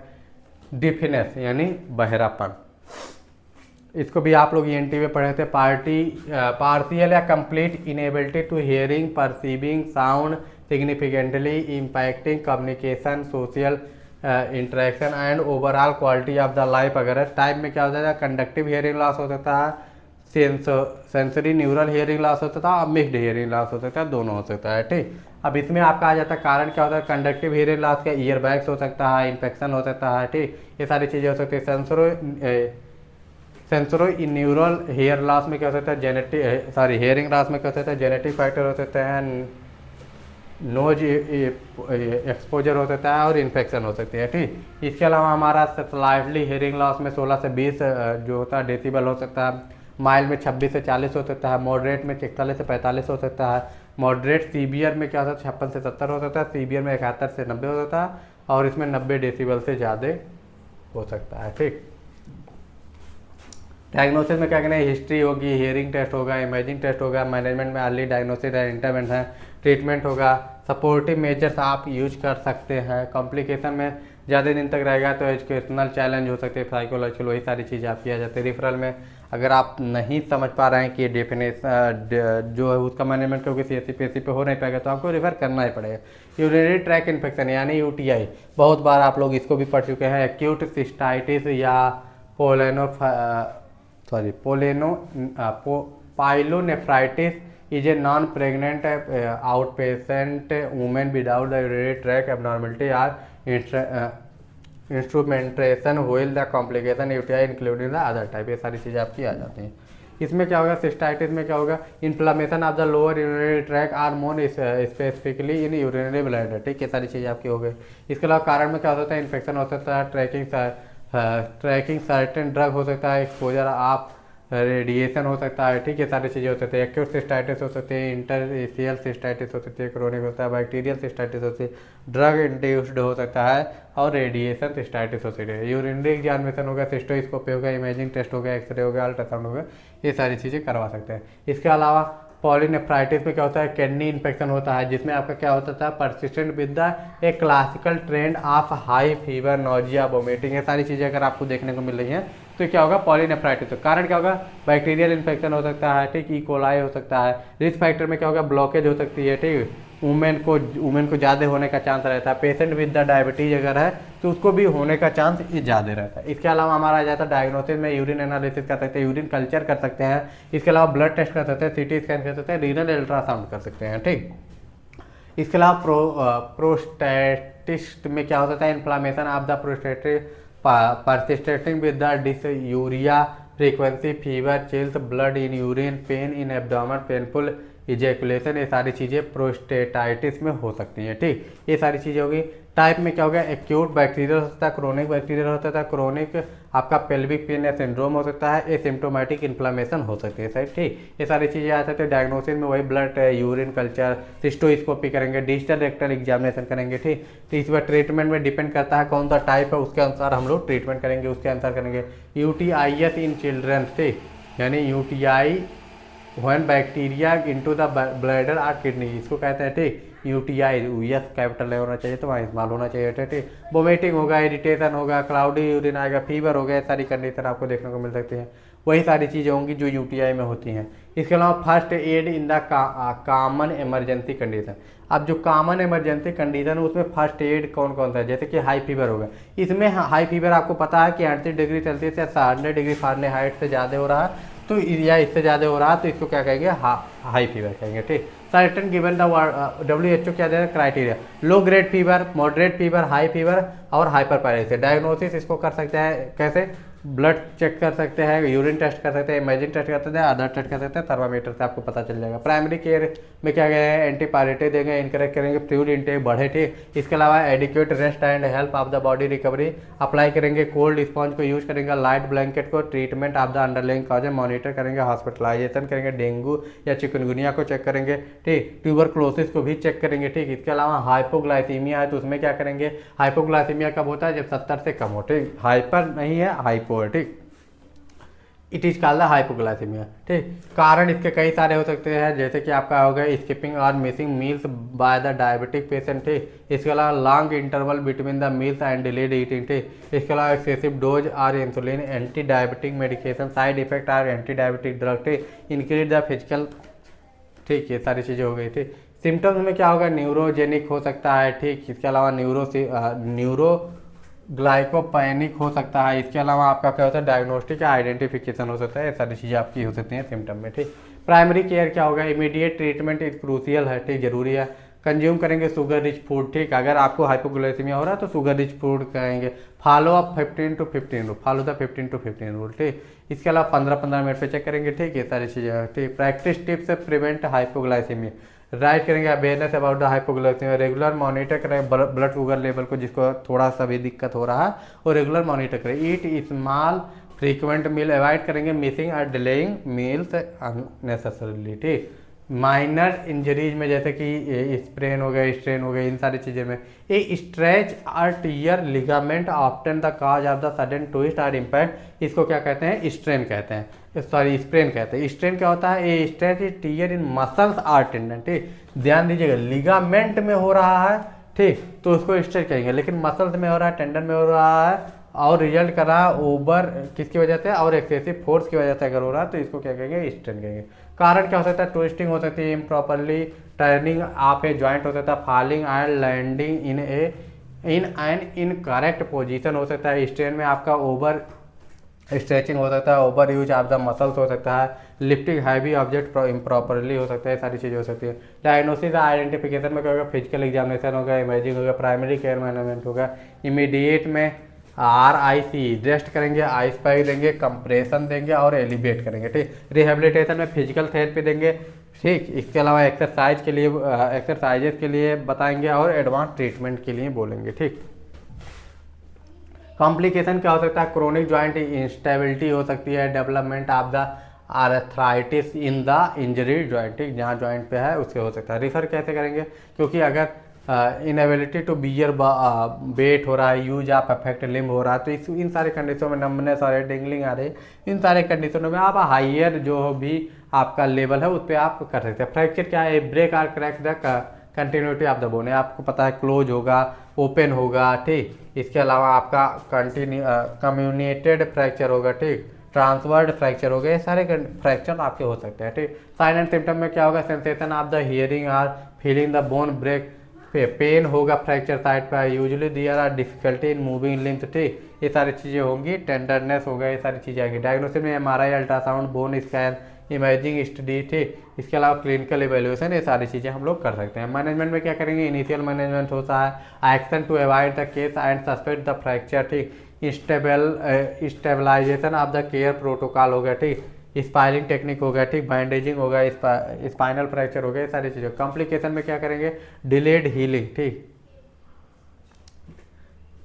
ये हो सकता है। इसके अलावा माइलिन्यूनिया हो सकता है, माइलिन्यूनिया हो सकता है, ठीक, इन्फेक्शन हो सकता है। इसके अलावा आपका क्या हो सकता है, कंप्रामेंट सिंड्रोम हो सकते हैं, ठीक। तो ये सारी चीज़ें होगी। फाइंटिंग में क्या होगा, fainting or syncopic is a sudden but temporary loss of the consciousness, ठीक, यानी ये हो सकता है। अब इसमें कारण क्या हो सकता है, कई सारे कारण हो सकते हैं, लेकिन हमको मेन जरूरी क्या है, इमरजेंसी में क्या करेंगे, वाइटल मॉनिटर करेंगे, न्यूरोलॉजिकल असिस्ट करेंगे, हॉल्टर मॉनिटर करेंगे, ठीक, इसके अलावा ब्लड टेस्ट करेंगे, ईसीजी करेंगे। अब इसके अलावा इसको मैनेज कर करेंगे, इंश्योर करेंगे इन्वायरमेंट सेफ हो, इंश्योर करेंगे पर्सन इज ब्रीथिंग एंड पल, उसकी ब्रीथिंग भी चल रही हो, उसका पल्स भी हो, बस ये दो चीज़ इंश्योर करना है। रिमूव करना लॉस एनी टाइट क्लोथिंग, ठीक, रिकवरी पोजीशन में लाना, क्योंकि ये टेम्प्रेरी है तो ज़्यादा चांसेस है सही हो जाना चाहिए, ठीक। इसके अलावा आपका ये सारे ट्रीटमेंट दे सकते हैं इन सारे कारणों की वजह से, ठीक। इसमें हैमरेज या ब्लीडिंग हो रही है तो loss of bleeding from the rupture of blood vessel, जब ब्लड वेसल से रप्चर होता है तो उसको हैमरेज कहते हैं, ठीक। इनिशियली आर इंटरनली या एक्सटर्नली, ठीक, ranging from the minor and life threatening haemorrhage, ठीक। ट्रामा हो गया, मेडिकल कंडीशन हो गया, मेडिकेशन हो गए, चाइल्ड बर्थ हो गए, स्पॉन्टेनियस हो गए, ये सारी चीज़ें आपकी हो सकती है। टाइप्स में क्या होगा, एक्सटर्नल हैमरेज हो गया, इंटरनल हैमरेज हो गया, कंट्रोलेबल हैमरेज हो गया, अनकंट्रोलेबल हैमरेज हो गया, ये सारी कंडीशन आपके हो सकते हैं। मैनेजमेंट में क्या होगा, बेसिक लाइफ सपोर्ट हो गया, हैमरेज कंट्रोल हो गया, सर्जिकल इंटरवेंशन हो गया, ट्रांसफ्यूज हो गया, फार्मेकोलॉजिकल एजेंट हो गया, ठीक, कंपार्टमेंट सिंड्रोम हो गया, डेथ हो गया, ठीक, ये सारी चीज़ें आपकी हो सकती है। First add for the haemorrhage, first aid का प्राइमरी ऑब्जेक्टिव क्या है, ठीक, कंट्रोल करेंगे ब्लीडिंग को एज सून एज पॉसिबल, ठीक, प्रिवेंट करेंगे इन्फेक्शन को, ठीक है, प्राइमरी ऑब्जेक्टिव में आ जाते हैं। सीकिंग इमीडिएट मेडिकल एड, ठीक, ये सारी चीज़ें प्राइमरी ऑब्जेक्टिव में। यूज करेंगे ग्लव्स को, एक्सपोज करेंगे उनको, यूज करेंगे क्लीन क्लोथ्स को, ठीक, डायरेक्ट प्रेशर स्टॉप करेंगे, ठीक, प्रेशर देके स्टॉप करने की कोशिश करोगे। Place the tourniquet above the bleeding, ठीक, क्लीन द वुंड, ठीक, कंटिन्यूसली ऑब्जर्व द ब्रीथिंग, ठीक, ये सारी चीज़ें आपकी आ जाती है। इसके अलावा step for the management of the internal bleeding, ठीक, इंटरनल ब्लीडिंग में क्या होगा, एब्डोमिनल पेन या स्वेलिंग हो गई, चेस्ट पेन हो गया, ठीक, ब्रेथिंग हो गया, swelling at the site of injury हो गया, ठीक, लाइट हेडनेस या डिजीनेस हो गया, नोजिया वोमिटिंग हो गया, कंट्रोल एक्सटर्नल ब्लीडिंग हो गया, प्रिवेंट हाइपोथर्मिया हो गया, मॉनिटर एंड मेंटेन एयरवे हो गया। इसके अलावा रेफरल में क्या हो गया, bleeding due to the large and deep wound हो गया, ठीक, इसके अलावा bleeding from the head injury हो गया, sign and shock due to the bleeding or foreign object in the eye, ठीक, नॉन स्टॉप नोज ब्लीडिंग हो गया। इसके अलावा पोस्ट सर्जिकल ब्लीडिंग हो गया। सारे कंडीशन अगर आप हैं तो सीएससी पीएससी पे मैंने नहीं कर पाएंगे तो आपको रिफर करना ही पड़ेगा। शॉक की कंडीशन हो गई, मेडिकल इमरजेंसी हो सकता है, ठीक, immediate intervention prevent the severe complication. Type of shock, hypovolaemic shock, cardiogenic shock, disruptive shock या ऑब्स्ट्रक्टिव शॉक, ये सारी चीज़ें आप लोगों ने फंडा में पढ़ा है, आप लोगों ने कई सारी जगहों पे पढ़े हुए हैं, ठीक। तो शॉक में क्या क्या करते हैं आप लोगों को पता है, इसमें कोई बताने की जरूरत नहीं है। मैनेजमेंट में आप अर्ली रिकॉग्नाइजेशन एंड असेसमेंट करेंगे, इमीडिएट इंटरवेंशन करेंगे, cardio monitoring and vital sign, oxygen therapy देंगे, रेस्क्यू केयर करेंगे, ठीक, इसके बाद transport to the medical faculty, ठीक, ये सारी चीज़ें आप लोग करने वाले हैं। नर्सिंग इंटरवेंशन में वही सारी चीज़ें होंगी, मेंटेन करेंगे एयरवे ऑक्सीजन, इंश्योर करेंगे एडिक्वेट गैस एक्सचेंज हो, इस्टेब्लिश करेंगे आईबी एक्सेस को, ठीक है, इसके अलावा वार्म फ्लूइड देंगे, monitor for the fluid overload, serial serum values, ठीक, ये हो गया। इसके अलावा एडमिनिस्टर करेंगे मेडिकेशन को, प्रोमोट करेंगे early enter feeding if tolerated, ठीक, ये सारी चीज़ें हो गई। इसके बाद में हमारा आ जाता है स्ट्रोक। स्ट्रोक में क्या होगा, when there is inadequate and interrupted blood supply to any part of the brain, ठीक, तो इसको क्या कहेंगे, स्ट्रोक कहेंगे, ठीक।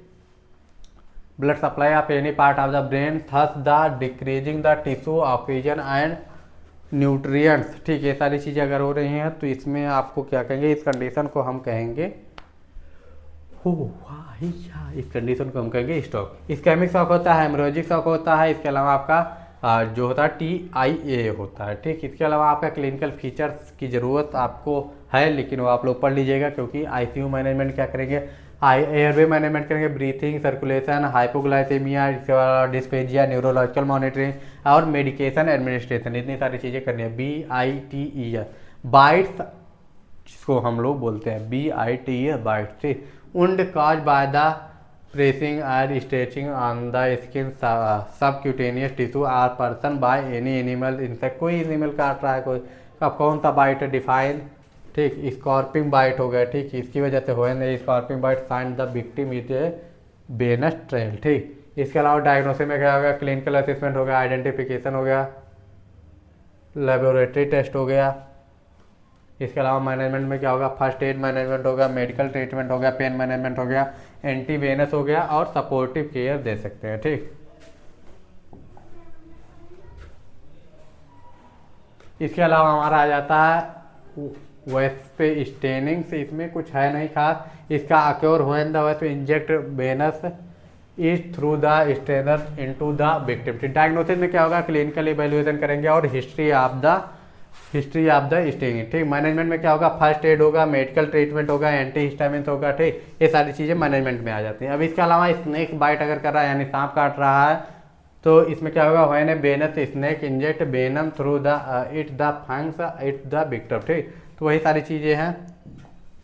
इसमें मैनेजमेंट में क्या है, फर्स्ट एड मैनेजमेंट करेंगे, मेडिकल ट्रीटमेंट करेंगे, एंटी वेनम थेरेपी देंगे, पेन मैनेजमेंट करेंगे, सपोर्टिव केयर करेंगे और वुंड केयर करेंगे। ठीक, इसके अलावा डॉग बाइट में, dog bite occur when a dog teeth, ठीक, यानी कुत्ता काट रहा तो उसको डिफाइन करने की कोई ज़रूरत है नहीं, नॉन माइनर या सीवियर हो सकता है। ठीक, कुछ नहीं हो गया है तो माइनर हो गया तो सीवियर हो सकता है, तो उसके लिए आप इंजेक्शन लगवा सकते हैं। क्लिनिकल एवेल्युएशन करेंगे, हिस्ट्री या बाइट लेंगे, मैनेजमेंट करेंगे, फर्स्ट एड मैनेजमेंट करेंगे, मेडिकल ट्रीटमेंट करेंगे और उसको एंटीबायोटिक देंगे और रेबीज का प्रोफाइलेक्सिस जरूर उसको प्रोवाइड करेंगे, टिटनर प्रोफाइलेक्सिस भी प्रोवाइड करेंगे। ठीक, इसके अलावा आपका फ्रॉस्ट बाइट में इसमें भी कुछ नहीं है, सारी चीज़ें आप लोगों ने पढ़ी हुई है। साइन एंड सिम्टम में इसका कोल्ड स्किन हो गया, इसके अलावा प्रिंकलिंग या सेंसेशन हो गया, नम्बनेस हो गया, hard and waxy skin texture हो गया। ठीक, क्लमिनेस हो गया due to the joint muscle stiffness हो गया। कॉम्प्लिकेशन आर द प्रिवेंशन में बियरिंग अप्रोप्रिएट क्लोथ कवर। ठीक है, सारी चीज़ें आपकी आ जाती है। मैनेजमेंट में आप पेन रिलीवर देंगे, मेडिकल अटेंशन देंगे। ठीक है, सारी चीज़ें। बर्न अगर जल रहा है, बर्न का चैप्टर आप लोग पहले भी पढ़े हो। Burn result in the injury of the skin other tissue and care cause by the heat, radiation, electricity, chemical and friction. ठीक, थर्मल बर्न हो सकता है, केमिकल बर्न हो सकता है, इलेक्ट्रिक बर्न हो सकता है, रेडिएशन हो सकता है। ठीक है, सारी चीज़ें हो सकती है। रूल ऑफ 9 इसमें यूज करेंगे। ठीक, रूल ऑफ 9 कितने लोगों को याद है, को किसने दिया था, इसको कमेंट करके बताइएगा। ठीक, तो ये सारी चीज़ें आपकी आ जाती हैं। ठीक, पाम मेथड का रूल ऑफ 9 था, इन सारी चीज़ों को आपको याद होना चाहिए। ठीक, डायग्नोसिस में आप लोग क्या क्या कर सकते हैं, सुपरफिशियल फर्स्ट स्टेज बनना है, सेकंड स्टेज बनना है, थर्ड स्टेज, डीप असेसमेंट करेंगे पहले। ठीक, इलेबोरेट करेंगे रूल ऑफ 9 को, लुंड एंड ब्राउडर चार्ट भी यूज कर सकते हैं आप लोग। ठीक, इन्वेस्टिगेशन हो गया, मैनेजमेंट हो गया, ये सारी चीज़ें आप लोग पहले भी पढ़ते हो। Nursing care for nutritional assessment, calorie requirement है, हाई प्रोटीन डाइट हो गया। ठीक, माइक्रो न्यूट्रिशन सपोर्ट देंगे, इंटरनल न्यूट्रिशन देंगे। ठीक है, और पैरेंटल न्यूट्रिशन देंगे, मॉनिटरिंग एंड एडजस्टमेंट करेंगे और रेगुलर मॉनिटरिंग इनकी करेंगे। ठीक, वुंड केयर प्रोटोकॉल में क्या होता है, इनिशियल क्लीनिंग करेंगे, डिब्रीवेंट करेंगे, ड्रेसिंग एप्लीकेशन करेंगे, रेगुलर मॉनिटरिंग करेंगे, पेन मैनेजमेंट करेंगे और एंटीसेप्टिक टेक्निक का यूज करेंगे। इतनी सारी चीज़ें बर्न के कंडीशन में हम लोग करते हैं। अब इसके अलावा हमारा आ जाता है मैनेजमेंट ऑफ द कॉम्प्लिकेशन। ठीक, management end of complication, scarring and हो रहा है या फिर आपका रेस्पिरेटरी इशू हो रहा है, इसके लिए सीजर डिजीजन में क्या हो सकता है, कन्वर्जन होगा, bites are the sudden uncontrol हो रहा है, electrical abnormality in the brain. ठीक, wiring that can be cause the change in the patient behaviour pattern, jerky movement आ रहा है, लॉस ऑफ कॉन्शियसनेस हो रहा है, सारी कंडीशन हो सकता है। जनरलाइज सीजर होगा। ठीक, फोकल सीजर्स हो गए, ये सारी चीज़ें आपकी आ सकती है। कारण क्या हो, ड्रग इम्बैलेंस हो सकता है, एपिलेप्सिस हो सकता है, ब्रेन इंजरी हो सकती है, इन्फेक्शन हो सकता है। ठीक है, सारी चीज़ें आपकी आ जाती है। सिम्टम में क्या होगा, जनरलाइज सीजर होगा, लॉस ऑफ कॉन्शियसनेस होगा, कन्वर्जन होगा, इसके अलावा आपका जैसे टोनिक क्लोनिक मूवमेंट हो सकता है और कन्फ्यूजन हो सकता है। फेसियल फोकल सीजर है तो अल्टर्ड कन्वर्जन हो सकता है, इसके अलावा रिपीटेटिव मूवमेंट हो सकती है। इसके अलावा आपका ट्रीटमेंट में आ जाए एक्यूट सीजन मैनेजमेंट में आपका ब्रोंको डायजापिन आ सकता है, एंटी एपिलेप्टिक ड्रग होगा, आईवी फ्लूइड होगा, सेप्टिक एपिलेप्टिक होगा, ठीक। इसके अलावा आईसीयू केयर में क्या करेंगे, एयरवे मैनेजमेंट करेंगे, ठीक। इसके अलावा कार्डियो रिस्पायरेटरी मॉनिटर करेंगे, न्यूरोलॉजिकल मॉनिटर करेंगे, कंटिन्यूस ईसीजी का मॉनिटरिंग करेंगे। इसके अलावा आपका रोड साइड एक्सीडेंट यानी रोड ट्रैफिक एक्सीडेंट जिसको हम लोग कहते हैं, कारण क्या क्या हो सकता है, ह्यूमन फैक्टर हो सकता है, इन्वायरमेंटल फैक्टर होता है, व्हीकल फैक्टर होता है, इंफ्रास्ट्रक्चर इशूज हो सकते हैं, ठीक, जो कि बिहार में बहुत ज़्यादा है। किस चीज़ का, पुल गिरने का। अभी इसमें कुछ है नहीं, ठीक। स्पेसिफिक इंजरी हो सकता है, मेजर ब्लीडिंग वुंड कंट्रोल हो सकता है, ये सारी चीज़ें आप किया जाती हैं। इसके अलावा नर्सिंग केयर में इमोबिलाइज द स्पिन, अगर कहीं पे भी क्या हो रहा है, अगर आपका इंजरी हो रही है तो उसका माइनर ब्लीडिंग हो रही है, मेजर ब्लीडिंग हो रही है, हेड ट्रामा हो रहा है, चेस्ट या एब्डोमिनल इंजरी हो रही है, तो उसके लिए नर्सिंग केयर क्या क्या चीज़ें होंगी, इमोबिलाइज करेंगे, ठीक, असेसमेंट करेंगे, मेडिकेशन देंगे हेड या स्पाइन इंजरी के लिए, ठीक, पेन मैनेजमेंट करेंगे, एंटीबायोटिक देंगे, IV fluid for the shock, ठीक। इसके अलावा पॉइजनिंग है तो when the individual get the exposure of the toxic substance which make the individual sick और harm known as the poisoning, ठीक। रिस्क फैक्टर क्या होता है, एक्सपोजर ऑफ द फैक्ट्रीज में हो सकता है, मिसयूज हो सकता है, ओवरडोज हो सकता है, टॉक्सिसिटी हो सकती है, ठीक, ये सारी चीज़ें हो सकती है। टाइप ऑफ पॉइजनिंग में क्या हो सकता है, बहुत सारी चीज़ें हो सकता है, इन्गेशन हो सकता है, इनहेलेशन हो सकता है, इंजेक्शन की वजह से हो सकता है, इसके अलावा एब्जॉर्प्शन की वजह से भी हो सकता है। अब डायग्नोसिस या लैब टेस्ट में क्या होगा, डिटेल हिस्ट्री लेंगे, ब्लड टेस्ट करेंगे, यूरिन टेस्ट करेंगे, इसके अलावा एक्सरे करेंगे, मैनेजमेंट ऑफ द ट्रीटमेंट करेंगे, फर्स्ट एड मेजर्स करेंगे, इसके अलावा सपोर्टिव केयर देंगे, इसके अलावा चिलेशन थेरेपी है, ठीक, परफॉर्मेंस एंड जो गैस्ट्रिक एस्पायरेशन भी करवा सकते हैं। इसके अलावा ड्राउनिंग में क्या होगा, यानी डूबना, ठीक, इसके कारण क्या क्या हो सकता है, अल्कोहल का जैसा हो सकता है, इंजरीज हो सकती है, लैक ऑफ स्विमिंग स्किल हो सकती है, ठीक, नेग्लिजेंस हो सकता है। साइन एंड सिम्टम में क्या होगा, वोमिटिंग होगा, ब्लशिंग स्किन टोन होगा, लिथार्जी होगा, रेस्टलेसनेस होगा, एब्सेंस ऑफ द ब्रीथिंग होगा, चेस्ट पेन होगा। एम क्या होगा फर्स्ट एड का, इंश्योर करना ओपन एयर में हो, रिस्टोर करना ब्रीथिंग को, प्रिवेंट करना फर्दर ऑक्सीजन, ठीक, रफ्ते। इसके अलावा पोस्ट रेस्क्यू केयर में क्या होगा, मैनेज करना इंजरीज को, if any provide warmth to the prevent hypothermia, ठीक, रिप्लेस करना wet clothing with the dry garment, ठीक, ट्रांसपोर्ट करना मेडिकल फैसिलिटी तक, ठीक। इसके अलावा फॉरेन बॉडी या चोकिंग हो जा रही है तो इसमें क्या होगा, एनी ऑब्जेक्ट जो कि आपके जो है रिस्पायरेटरी ट्रैक में चला जा रहा है, choking this when A obstruction of block the windpipe causing the severe shortness of the breathing, dislodge the respiratory tract obstruction and blending the patient head and shoulders forward, ठीक। इसके अलावा आपका इसमें कारण क्या होगा, क्लिनिकल परसिस्टेंट में आपका इनगेशन फॉरेन बॉडी इनहेल करेंगे, इंसर्ट करेंगे, या ट्रामेटिक फॉरेन बॉडी उस हिसाब से देखेंगे, ठीक। इसके अलावा असाइनमेंट में इसके अलावा असेसमेंट करेंगे बॉडीज का और मैनेजमेंट करेंगे इसका, ठीक। तो इतनी सारी चीज़ें आपकी आ सकती हैं। अब इसमें first aid management for the foreign body में क्या क्या चीज़ें हो सकती हैं,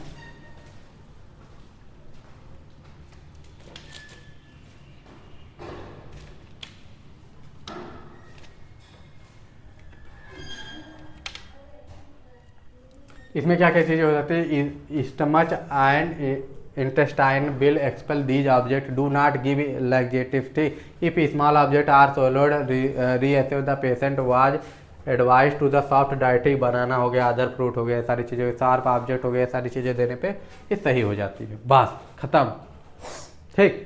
तो हमारा ये जो पहला यूनिट था ये सिर्फ एक तरीके से रिवीजन था, क्योंकि सारी चीज़ें आप लोगों ने पढ़ ली हैं तो इसीलिए इसको फास्ट तरीके से ख़त्म किया गया। अगला यूनिट जो है ओबीजी का एक रिवीजन मॉडल ही है, सेकंड यूनिट, तो उसमें भी हम लोग को कुछ नहीं करना है, तो धीरे धीरे इसको पढ़ लेंगे। मिलते हैं नेक्स्ट वीडियो में। और अगर आपको ऐसा लग रहा है कि इसमें चीज़ें कम पढ़ाई गई हैं तो स्लाइड में सारी चीज़ें आप उसको पढ़ सकते हैं, क्योंकि इसमें टाइम देने का ज़्यादा मतलब निकलता नहीं, क्योंकि सारी चीज़ें पुरानी हैं, सारी चीज़ें पहले से पढ़ चुके हैं, ज़्यादातर बच्चे इसको पढ़ेंगे भी नहीं। फिर भी हम लोग का फर्ज है कि स्टार्ट कर रहे हैं तो स्टार्टिंग से स्टार्ट करें, इससे पढ़ाने वाले जो चैप्टर है वो थर्ड यूनिट से है, ठीक। तो मिलते हैं नेक्स्ट वीडियो में, बाय बाय, टेक केयर। और इसका नोट्स आपको टेलीग्राम में मिल जाएगा। मिलते हैं नेक्स्ट वीडियो में, bye bye, take care and जय हिंद।